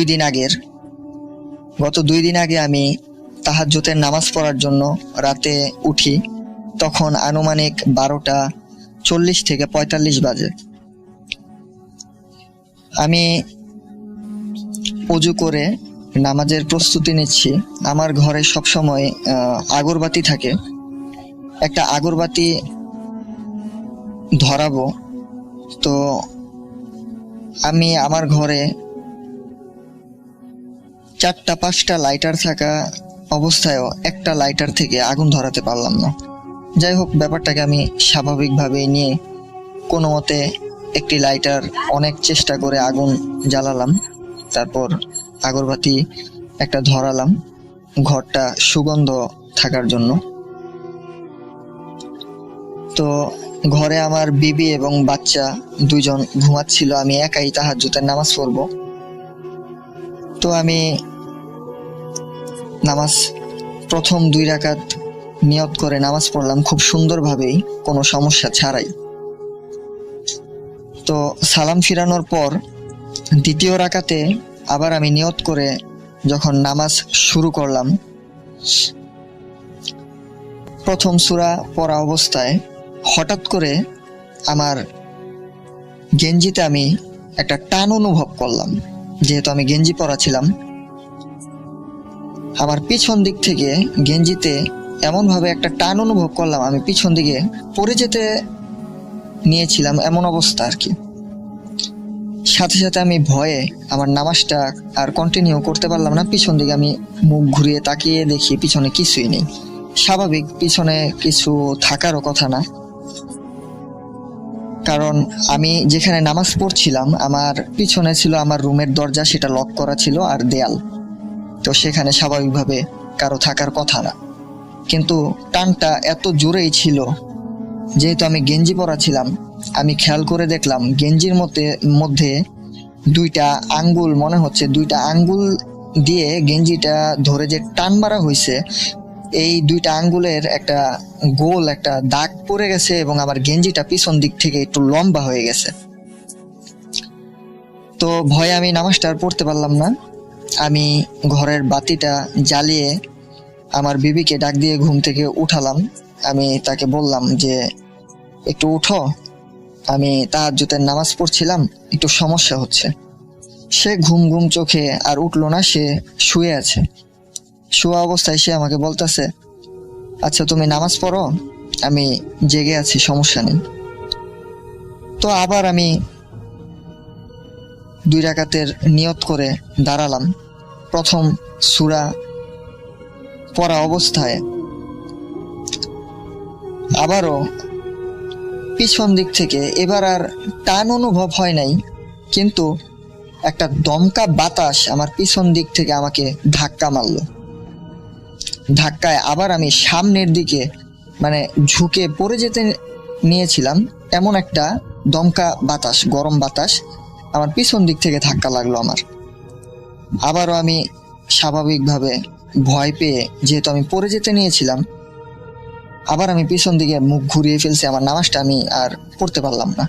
সাথে সাথে আমি মুখ পিছন দিকে ঘুরালাম, সেই একই অবস্থা, পিছনে কিছুই ছিল না, কিন্তু বাতাসটা আমার শরীরে লাগলো। তো যেহেতু আমি এদিক সেদিক তাকাচ্ছিলাম, আমার বিবি আমাকে ডাক দিয়ে জিজ্ঞেস করলো, আবার কি হয়েছে, তুমি কি আবার ভয় পাইছো? তো আমি তাকে আর কিছু বললাম না। আমি তাকে বললাম যে আমার নামাজ পড়তে সমস্যা হচ্ছে, তুমি একটু উঠা বসো, আমি নামাজটা শেষ করি। আমার বিবি বিছানায় উঠে বসলো। আমি আবার নিয়ত করলাম, নিয়ত করে আবার 2 রাকাত নামাজ আমি শেষ করে সালাম ফিরে আমি উঠলাম। ঠিক ওই মুহূর্তে আমার ঘরে যেহেতু আগরবাতি ধরানো ছিল, আগরবাতির একটা পারফিউম বা একটা সুঘ্রাণ আমার পুরা রুমটার মধ্যে ছিল, কিন্তু এই আগরবাতির ঘ্রাণের পরেও আমি আরেকটা আতরের ঘ্রাণ পাচ্ছিলাম। আতরের ঘ্রাণটা এমনই ছিল যে আগরবাতির ঘ্রাণ এবং ওই আতরের ঘ্রাণ দুইটাকে আমি মানে আলাদা করতে পারছিলাম। মানে আতরের ঘ্রাণটা এত সুন্দরই ছিল, মানে এটা বলে বোঝানো যাবে না। আমি আগেও অনেকের কাছে শুনতাম যে তাহাজ্জুদ পড়া অবস্থায় ভয় পাইছে বা এই তাহাজ্জুদের নামাজ পড়তে গেলে ভয় পায় অনেকে। তো আমি ভাবতাম যে আমরা আশরাফুল মাকলুকাত, আমরা নামাজ পড়বো ওই টাইমে হয়তোবা আমাদের কোনো সমস্যা হবে না বা সমস্যা করতে পারে না বা পারবে না, আমি এটা ভাবতাম।